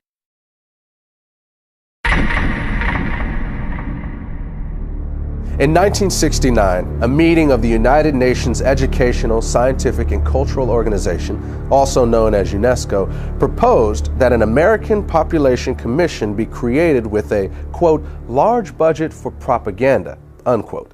4 months later, Republican President Richard Nixon signed legislation establishing the Commission on Population Growth and the American Future. The bill authorizing this new initiative had been passed with overwhelming support from congressional Democrats and was chaired by John Rockefeller. The executive director of the project was to be Dr. Charles F. Westhoff, who was also a member of both the American Eugenics Society and Planned Parenthood's National Advisory Council. Another member of this new commission was Dr. Joseph Beasley. In the 1960s, Beasley oversaw an aggressive eugenics program that concentrated on black neighborhoods in New Orleans with the stated intention of lowering welfare costs. This project would eventually be described by Planned Parenthood President Alan Guttmacher as the #1 success story in the history of American birth control movement. It also led to Beasley being elected chairman of the board of Planned Parenthood in 1970. Then in 1975, Beasley was sent to federal prison for conspiring to defraud the U.S. government of $778,000 that had been allocated for the project. In court, a local black civil rights activist named Sherman Copeland testified that he took payoffs from Beasley for helping him to convince residents of the targeted neighborhoods that birth control was not black genocide. In 1969, William H. Draper was appointed to represent the United States on the United Nations Population Commission. Draper had once proposed that government-sponsored population control efforts among the poor be accelerated in order to deal with racial unrest and to cure what he called the ghetto problem. Draper was on the governing body of Planned Parenthood and had personally raised more than $4 million for the organization. That same year, a New York Times article about Planned Parenthood said the organization's board of directors was dominated by people who were both white and wealthy. The article went on to quote one of those board members as saying, "What it all comes down to is that we want the poor to stop breeding while we retain our freedom to have large families. It's strictly a class point of view." There's ample evidence that government programs designed for poor black folks emphasize birth control and abortion availability, both measures obviously designed to limit black population. Comedian Dick Gregory, Ebony Magazine, 1971. It takes little imagination to see that the unborn black baby is the real object of many abortionists. Irma Clardy Craven, Chairman, Minneapolis Commission on Human Rights and Secretary of the Urban League. It was not until the mid-60s that blacks began to realize that what was called urban renewal was in fact what one black city planner labeled Negro removal. Roy Ennis, National Director, the Congress of Racial Equality, Ebony Magazine, 1974. To a large and growing number of 1960s civil rights activists, it became obvious that family planning was just a code word for abortion and birth control, and that it was being pushed by the government as a way to avoid putting money into the black community. This conclusion was reinforced by statements like those of Democratic President Lyndon B. Johnson, who in June of 1965 stated that every $5 the government spent on population control was worth more than $100 invested in economic growth. Then, at the urging of Republican Congressman George Bush, Johnson became the first U.S. president to endorse federal funding for birth control. In 1966, he would also accept Planned Parenthood's highest award for his policies pushing family planning on foreign countries. It was at about this same time that political leaders from both parties began to increase their demands that aid to the poor, whether abroad or within the United States, be tied to birth control. In 1965, former Republican President Dwight Eisenhower complained that the United States was spending money to slow the population growth of responsible families, while at the same time providing financial incentives for ignorant, feeble-minded, and lazy people to have more babies. He said that history would rightly condemn the United States if we didn't link welfare to family planning. At that time, Eisenhower was the co-chairman of a Planned Parenthood fundraising campaign along with former Democratic President Harry S. Truman. John Ehrlichman, who was an assistant to President Richard Nixon, wrote that Nixon once told him that African Americans could not really benefit from federal programs because they are genetically inferior to whites. Later, Nixon would label birth control a national priority and sign legislation to make it available as a service of the U.S. government. Then, in March of 1972, the Commission on Population Growth and the American Future, which Nixon had created 3 years earlier with the help of congressional Democrats, began calling for the nationwide legalization of abortion. The concept that abortion and birth control could be used to save the government money was well established by this point in history. In 1969, Joseph Kershaw, who was a researcher with the U.S. government's Office of Economic Opportunity, stated that the agency had closely studied the poverty issue and found that the single most cost-effective way for the government to address it was through family planning. In other words, through abortion and birth control. And that sort of thinking is still very much alive today. On January 25th, 2009, the Speaker of the United States House of Representatives, Nancy Pelosi, said on an ABC News program that the government's economic stimulus package should include a large increase in spending for population control. She said that this could save the state and federal governments the cost of having to pay for the health care and education of poor children. Not surprisingly, Pelosi has a 100% approval rating from Planned Parenthood. At one time, it was common to hear politicians and elected officials openly talking about the need for population control in the black community, or saying things like $1 spent on family planning is worth $5 spent on economic development. But since we don't hear that sort of thing anymore, it would be easy to conclude that the government is not still involved in black genocide, but that's not the case. Look, it's no longer necessary for the government to be directly involved in black genocide because that's what they hired Planned Parenthood for. I mean, it can't just be a coincidence that at the same time when government population control programs were backing away from specifically targeting black neighborhoods, at that same time, the state and federal funding for Planned Parenthood was being increased by leaps and bounds.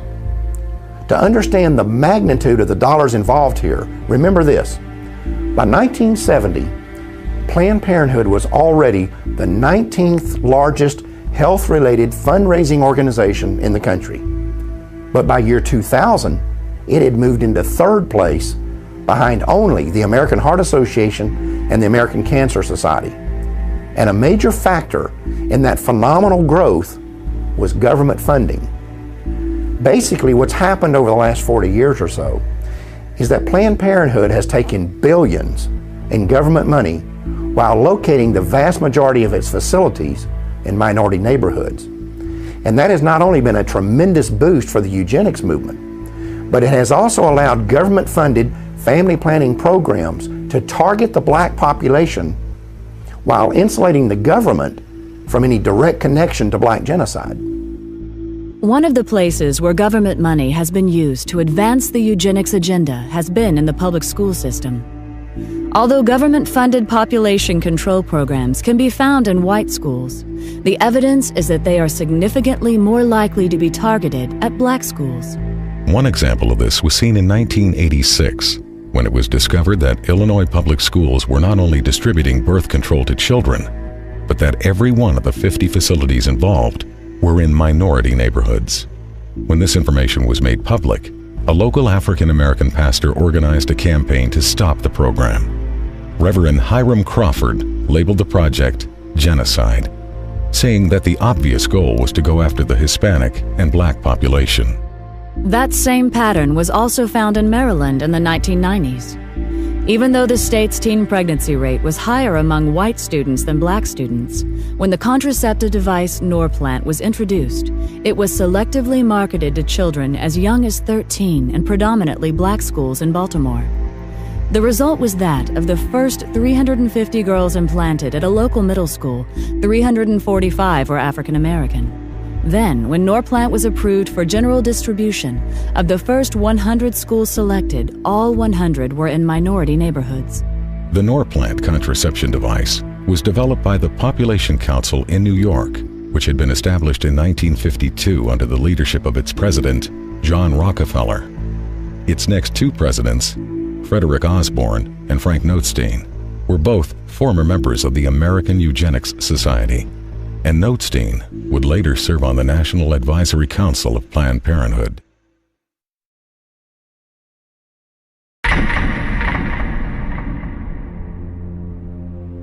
If you're going to curb population, it's extremely important not to have it done by the damn Yankees, but by the UN. Because the thing is, then it's not considered genocide.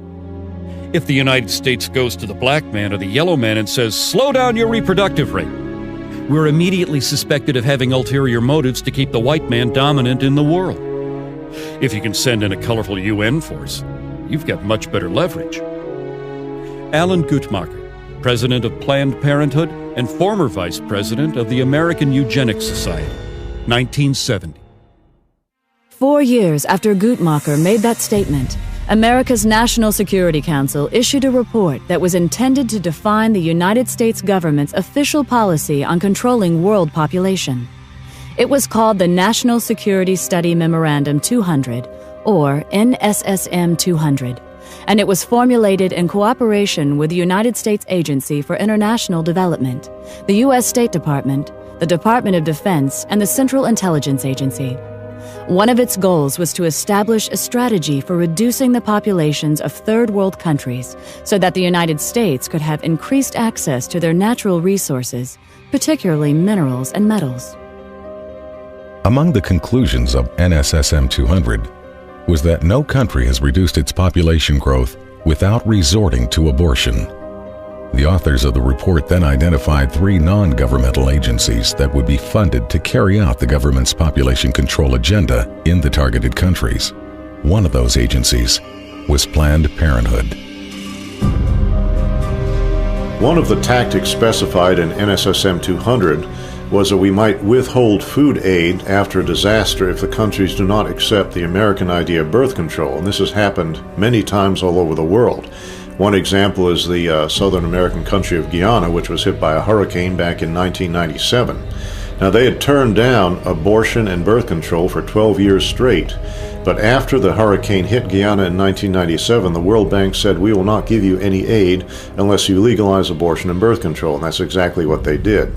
I've seen this several times in Africa, where droughts have hit, and the United Nations and USAID will not assist unless they accept birth control. I've been all through Africa myself, and I've seen medical clinics that are full of birth control devices but no safe motherhood delivery kits. There's no anesthesia, there's not even any bandages there. There's crates and crates of birth control pills and condoms. Now, while our commitment to birth control is going up every year, our commitment to authentic economic development is dropping. So we see less clean drinking water funding, less school funding, see less medical clinic funding. Another example is Haiti.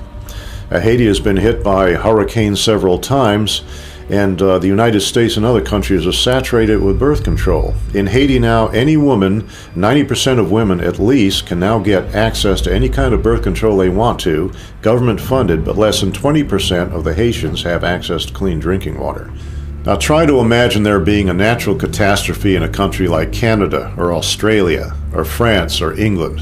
And we go in there and we say to them, we're not going to offer you any kind of aid unless you accept our philosophy on birth control and population control. That will be outrageous. But that's our standard operating procedure when we go to a black country after a catastrophe of some kind. You cannot believe that we are going to treat people in a foreign country like this and not treat our own population of African Americans the same way. Consider what happened after Hurricane Katrina. One of the first things we did was bring in birth control and contraception. And as we all know, the hurricane disproportionately affected black families in that area. And I seriously doubt if the same kind of disaster hit a middle-class white area, the first response would be condoms and birth control. This idea that population control could be used to control a specific population was not unique to NSSM 200. For example, Before the Nazis took power in Germany, abortion had been illegal, except to save the life of the mother. But under Hitler, the Hamburg Eugenics Court ruled that it would still be illegal for Aryan women, but legal for women of what they called inferior racial stock.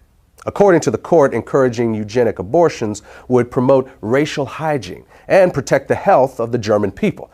This new policy eventually led to certain women being threatened with execution if they refused to abort what the Nazis called racially worthless babies. At about the same time this was going on in Germany, the government of Bermuda was blanketing the island with population control facilities and openly stating that their intent was to limit the numbers of blacks. Then in 1958, blacks in the Caribbean rebelled against a Planned Parenthood-led birth control campaign that was exclusively targeted at non-white residents, while at the same time, prosperous white residents were being encouraged to multiply. Following a similar pattern, a 1965 article in the Pittsburgh Courier newspaper reported that under apartheid, the white South African government was relying on targeted birth control as its primary weapon to reduce the number of blacks in the country. Unfortunately, we now know that the U.S. government was not immune to this sort of thing either. When 3 pro-choice researchers investigated the original motive behind the creation of the abortion pill, RU-486, what they discovered was that the scientific basis for it was actually developed in the United States during the 1960s by the National Institutes of Health at the U.S. Department of Health and Human Services. In their 1991 book, these researchers claimed to have found data showing that this agency was looking for an inexpensive and effective drug to control the populations of foreign countries that the government had classified as underdeveloped. The abortion pill was to be tested in these environments and, if successful, the plan called for it to then be introduced into Black, Hispanic, and Native American communities in the United States.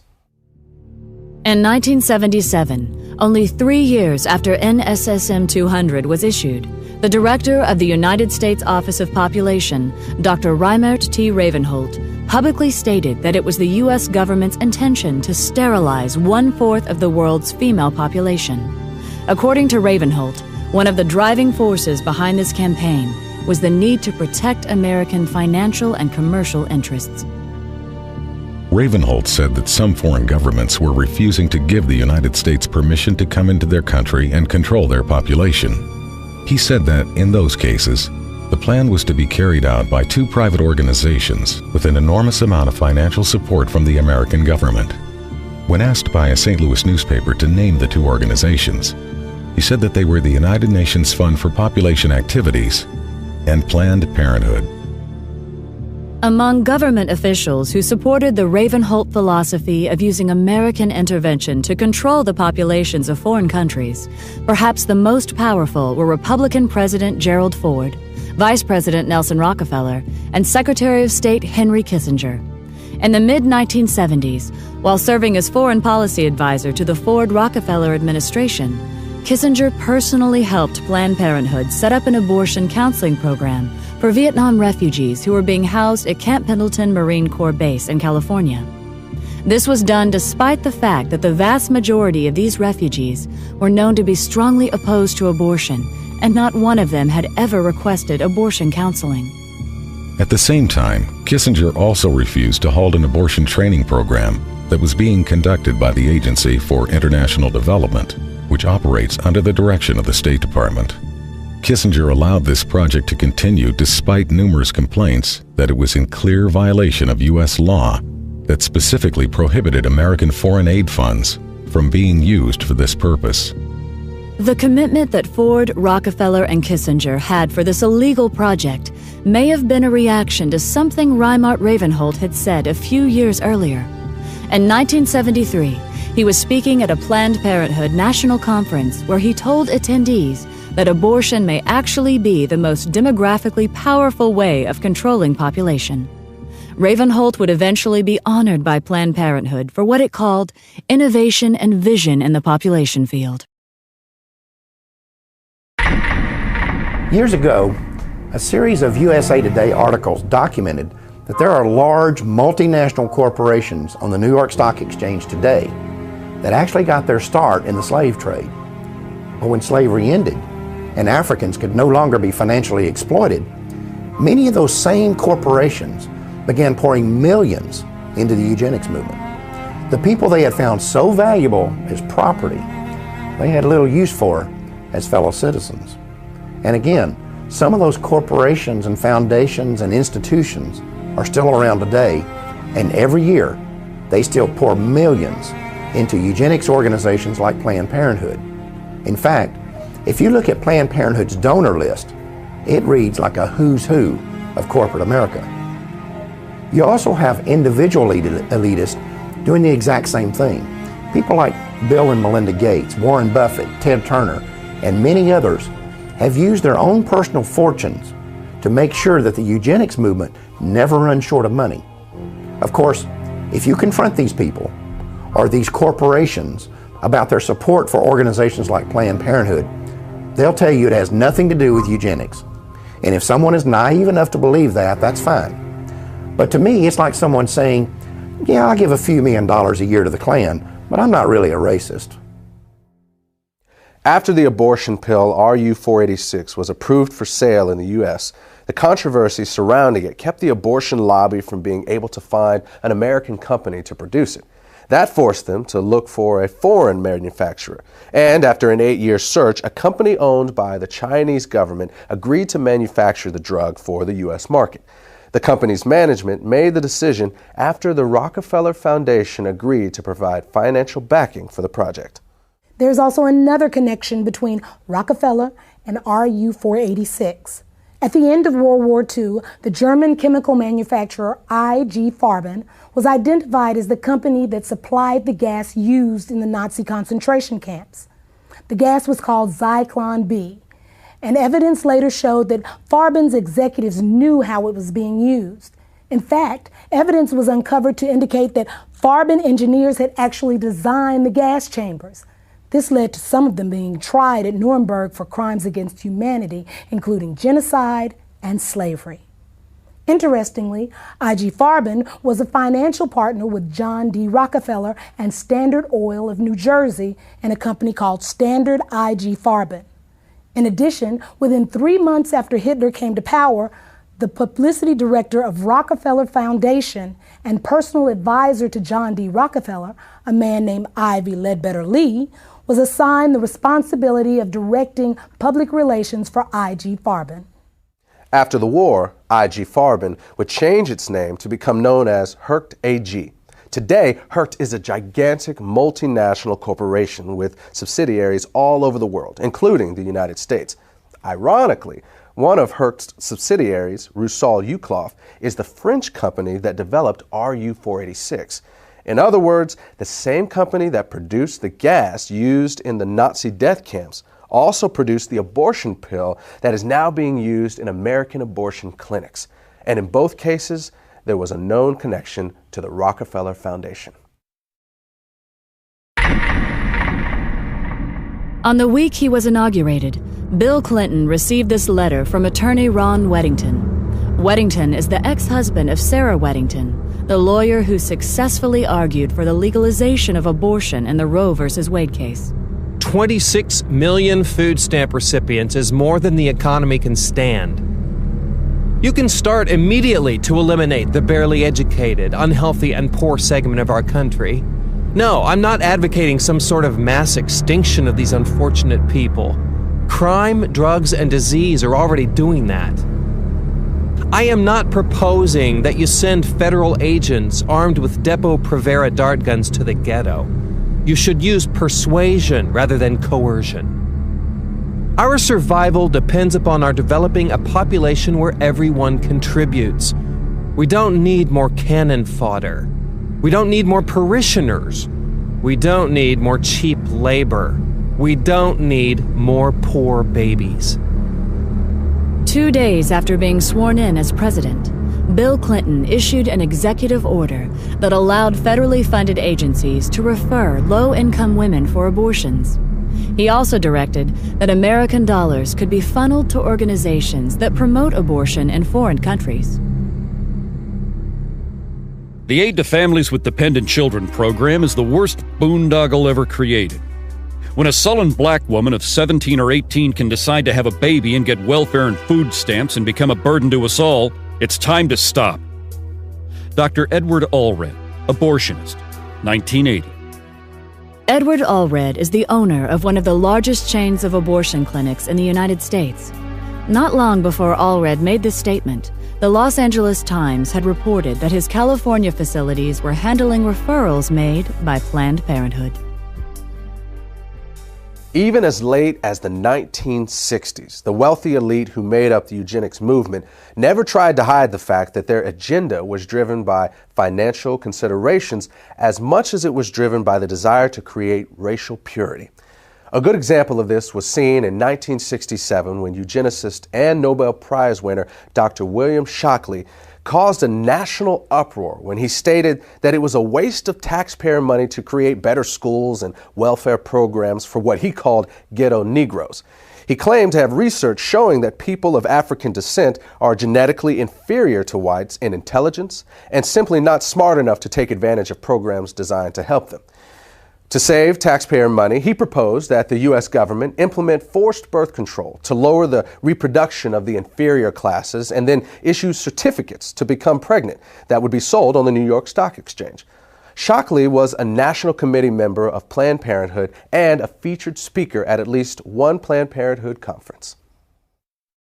When Florida abortion clinic owner Joyce Tarnow appeared on a local talk show, she gave the following reply when asked what America should do to help impoverished nations that are facing starvation or other natural disasters. Time is running out for us. In 1968, Dr. Paul Ehrlich wrote The Population Bomb. And in that book, he stated a thesis that what we should be doing is helping those nations that have a reasonable chance of being able to produce their own food supplies. Those that cannot do that for whatever reason, those people have to just sink or swim on their own. And what we do is try to help those societies become self-sustaining that have a chance to learn how to fish in order to feed themselves. Wait a minute. Are you I just want to make sure this is clear. Are you advocating, or was he advocating, basically writing off people that have no hope of ever because of the climate or whatever problems of feeding themselves? Sort of like survival of the fittest? Or? Right. And the thing is... You agree with that? Yes, I do. The more people you help to survive, the more people are going to be reproducing and having children beyond what we can reasonably hope to have so that we can educate and house and feed these people. When Joyce Tarnow retired in 2004, she told a local newspaper that she had tried to get as many people sterilized as are in my way. She also restated her views on foreign aid, saying that the United States should help those countries that can prosper, but let the others wither on the vine. Citing Haiti as an example, Tarnow said that the Haitian people should be made to stew in their own juices because they had destroyed their environment. In order to really understand the role money plays in the eugenics movement, it is important to keep in mind that its original mission was not to make a profit, but to eliminate a group of people that the elite saw as a financial burden because of things like welfare, crime, taxes, and so forth. And when you look at the wealthy individuals and corporations that fund the modern eugenics movement, you see that this has not really changed. You also see that these people are willing to pay out big money to those who can carry out their agenda. And when Planned Parenthood figured this out, they volunteered for the job. The result is that money has been poured into this organization to the point that Planned Parenthood is now a $1 billion multinational corporation that operates the largest chain of abortion clinics and birth control facilities in America. While much of Planned Parenthood's financial success has been because of donations from these wealthy individuals and large corporations, it has also raked in billions from you and me. In 2006 alone, despite having made over $60 million in profit, Planned Parenthood received about $350 million from the U.S. government. And in 2009, Planned Parenthood will receive approximately $1 million every single day from the American taxpayer. That's $1 million every 24 hours. That comes directly out of your paycheck and mine. Now, what you may find interesting is how your money is being spent. To give you just one example, we're going to show you part of a website that Planned Parenthood launched in 2008 called TakeCareDownThere.com. The clip is titled, "I Didn't Spew," and I warn you, many of you are going to find it highly offensive, and you're going to find it especially inappropriate for children, despite the fact that is exactly who Planned Parenthood created it for. As you watch this piece, remember, you helped pay for it.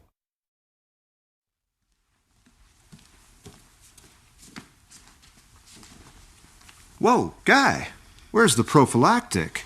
What do you mean? Look, oral sex is still sex, okay? If it's unprotected, you gotta reject it. What? What? But I didn't even spew. Guys, doesn't matter. Look, if you're having sex or you're getting some blowjays or whatever, you need to use a condom. Because you could catch a sexually transmitted infection, even if you don't spew.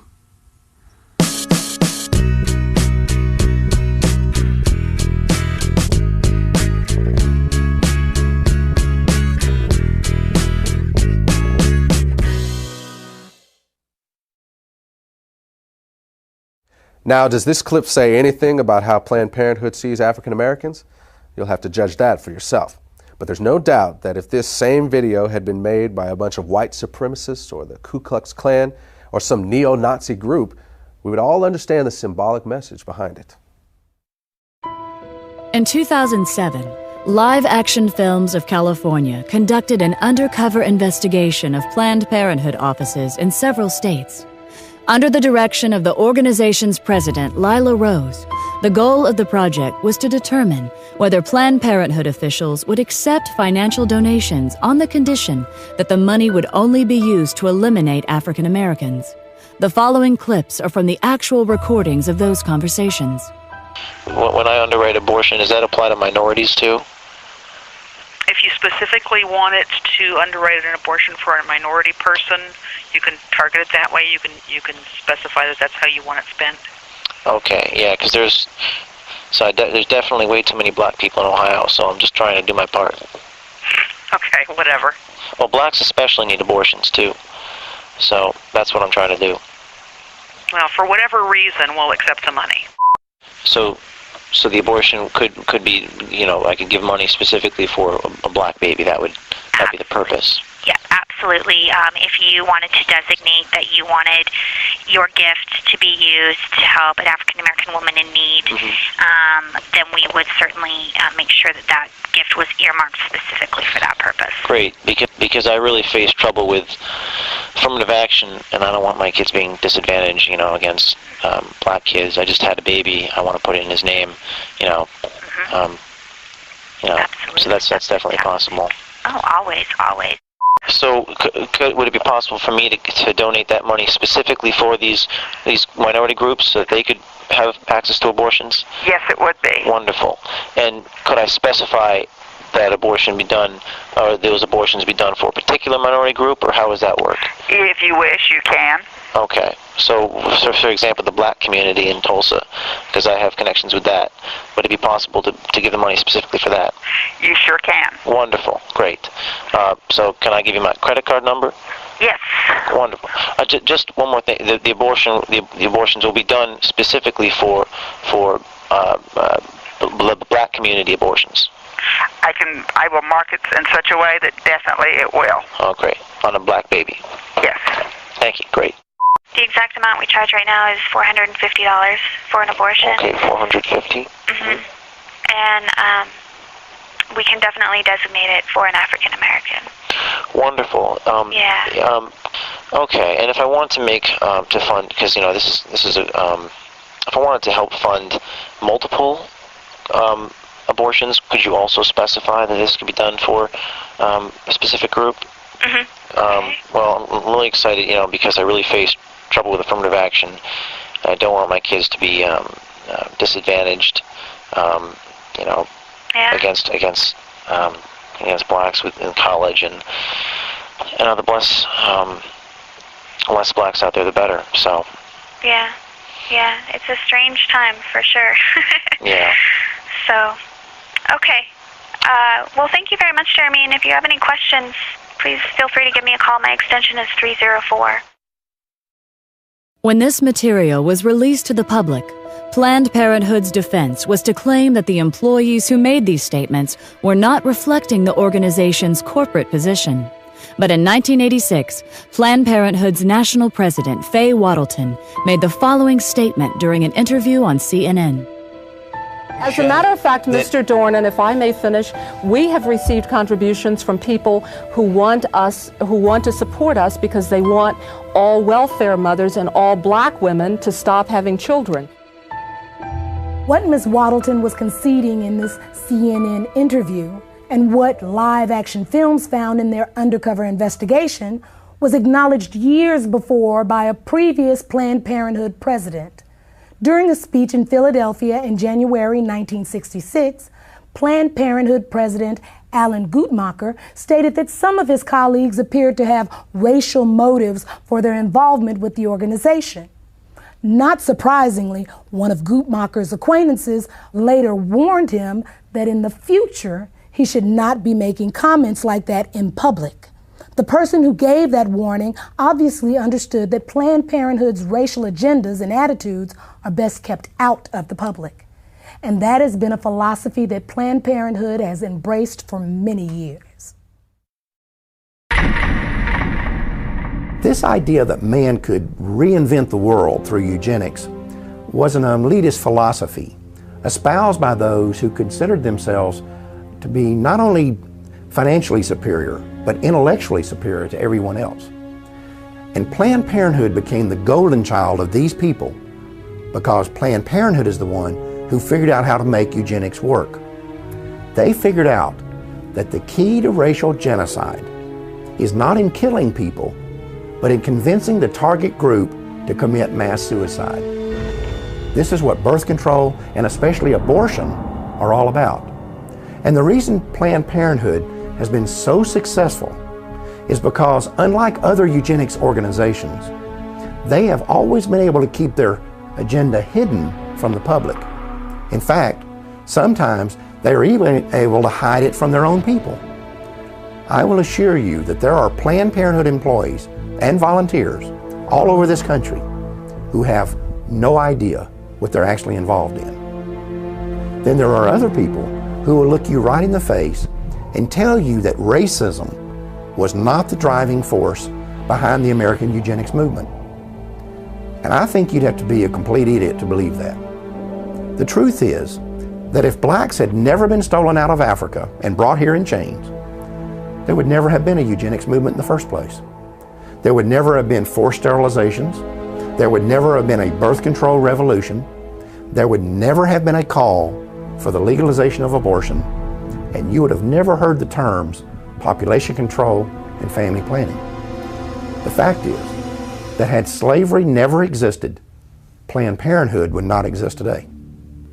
We need to remember that over 60 years ago, a man who could today be called the father of modern-day eugenics proposed that population control clinics be concentrated in minority neighborhoods.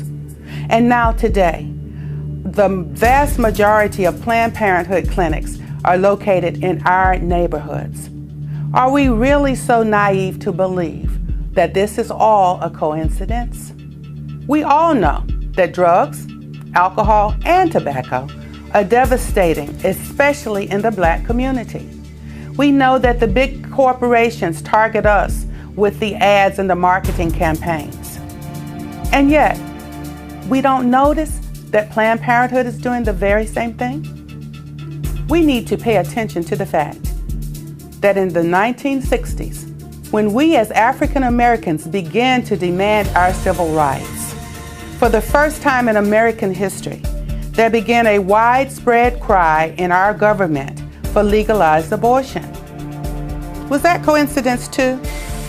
Or could it be that when we said we would no longer sit on the back of the bus, a place was being reserved for us down at the abortion clinic?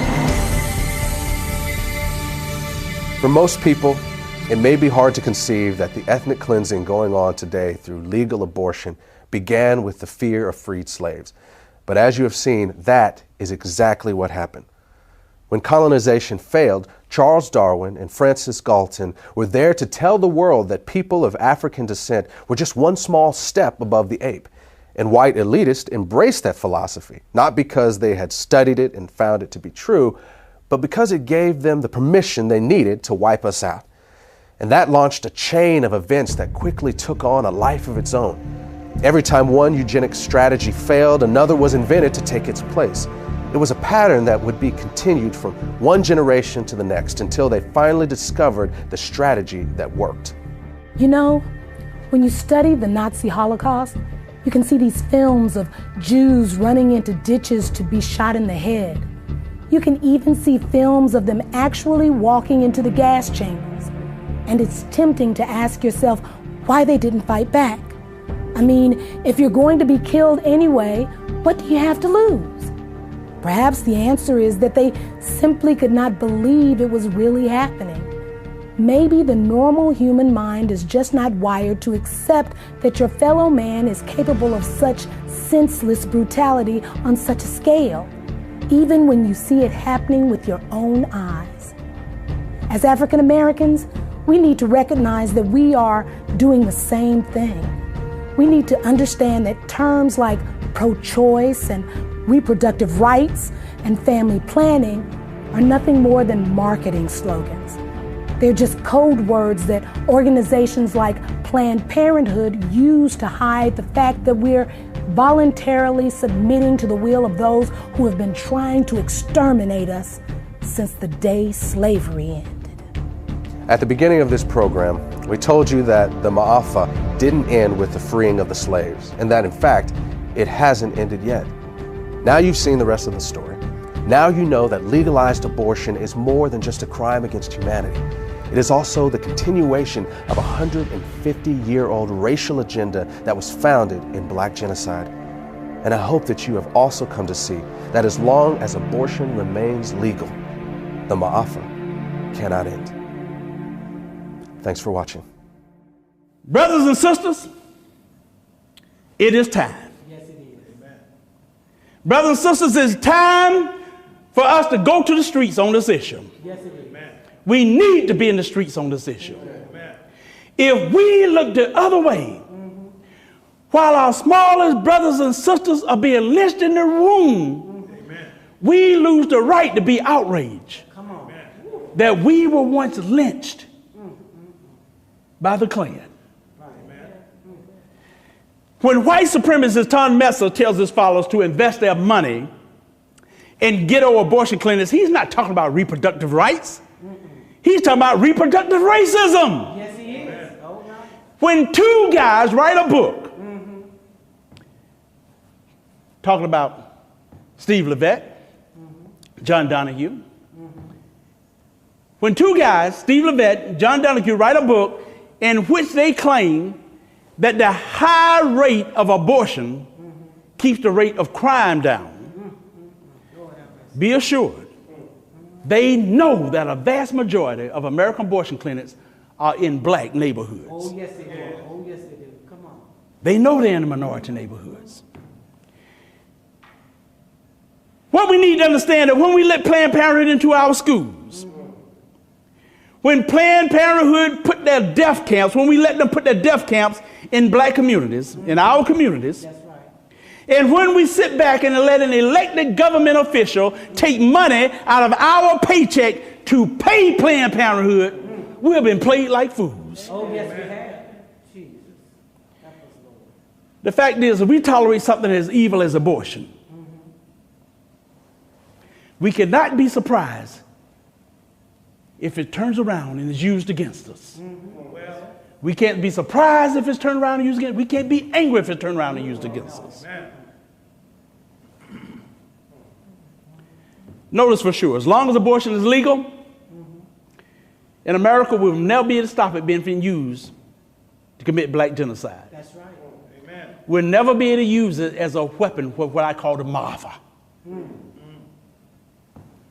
Well, the fact is, if we tolerate something as evil as abortion, we cannot be surprised or angry when it's turned against us. Said that one, didn't I? You know it's easy, it was easy to spot the enemy when he was a redneck, toothless redneck. Probably spent about 3 years trying to get past the 4th grade. But today, our enemy don't wear white hoods. No, they don't. Come on, man. Today, our enemies wear a white lab coat. Yes, yes, with a stethoscope around his neck. yes. And what gets really aggravating sometimes,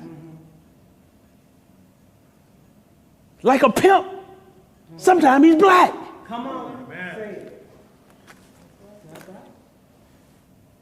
And this is not about political parties either, because there's a reason I'm an independent. Both the Republican Party and Democratic Party have been in bed with Jezebel and the eugenics business for more years than you and I have been alive. Come on, that's right. I will also tell you this, every time we vote for politicians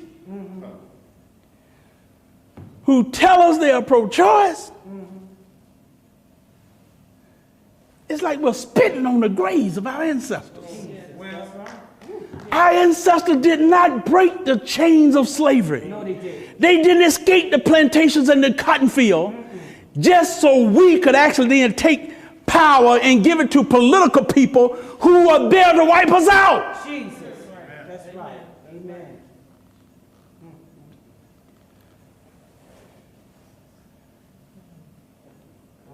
We need to remember why there were civil rights groups that fought against abortion in the 60s. That's right. We need to understand what it was that Harold Crawford and Irma Carver and Craven was talking about. Long before abortion became legal in this nation, when they stood up and they noted there's a real connection between poverty, abortion, and genocide. Oh, yes. They understood it. Oh, yes, they did. Amen. Folks,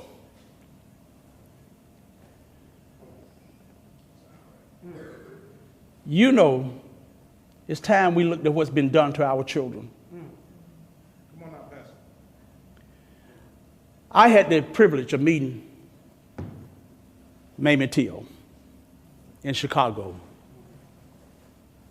years ago. Yes. She complimented us on what we were doing. Yes. And my heart was really moved sitting next to her and having this lady look me in the eye and tell me that. Because you remember Emmett Till. And we have to remember what happened. Yes. When he was beaten and bludgeoned so bad that most of the time people say, whoa, there's got to be a closed casket.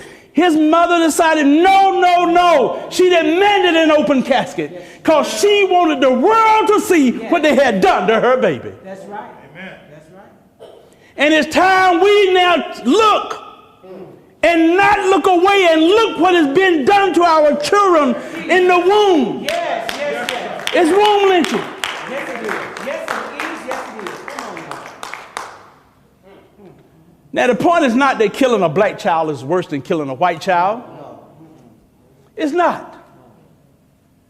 Regardless of the victim's skin color, eye color, or hair color, Come on now.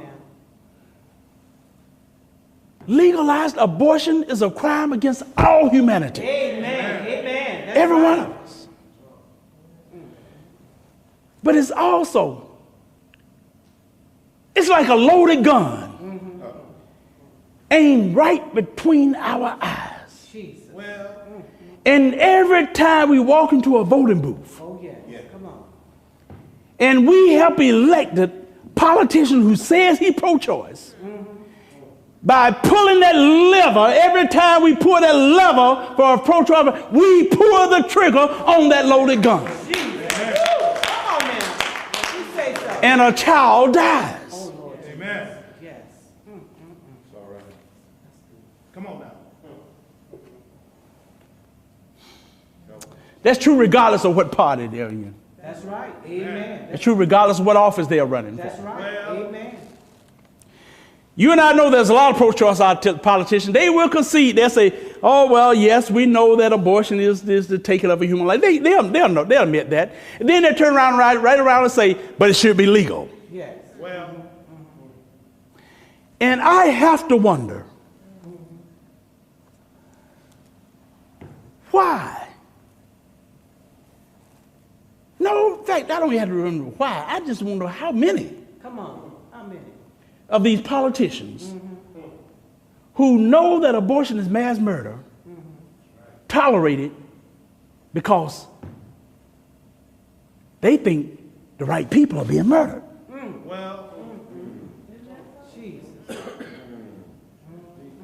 Now, I don't know the answer to that question. But I do know this. I know that if the Klan, with or without their hoods, were to open up a whole chain of abortion clinics, and they were to concentrate them in the black communities, we would be smart enough to know what's going down. Yes, amen. Yes. Amen. Amen. But I'm telling y'all something, brothers and sisters. We should be smart enough to know what's going down now when Planned Parenthood and these other abortion businesses do the same thing. Do the exact same thing. That's right. The time has come for us to wake up. Yes. The time has come for us to realize that we, our people, are no longer being illegally lynched one or two at a time at the end of a dirt road. It's time for us to realize that our people are being womb lynched. Yes. It is time to realize they are being legally ripped to shreds by millions in air-conditioned rooms with sweet, soft elevator music playing in the background. It is time for us to realize that we are in a war. We're in a war that if we don't become involved and we try to look the other way, it's going to wipe us out. It's called black genocide.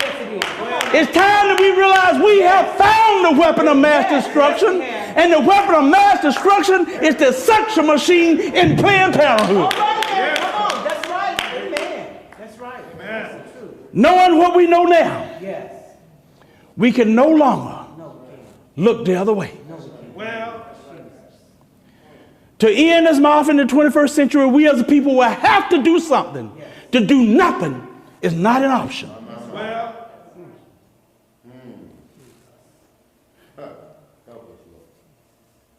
The only question left to answer is,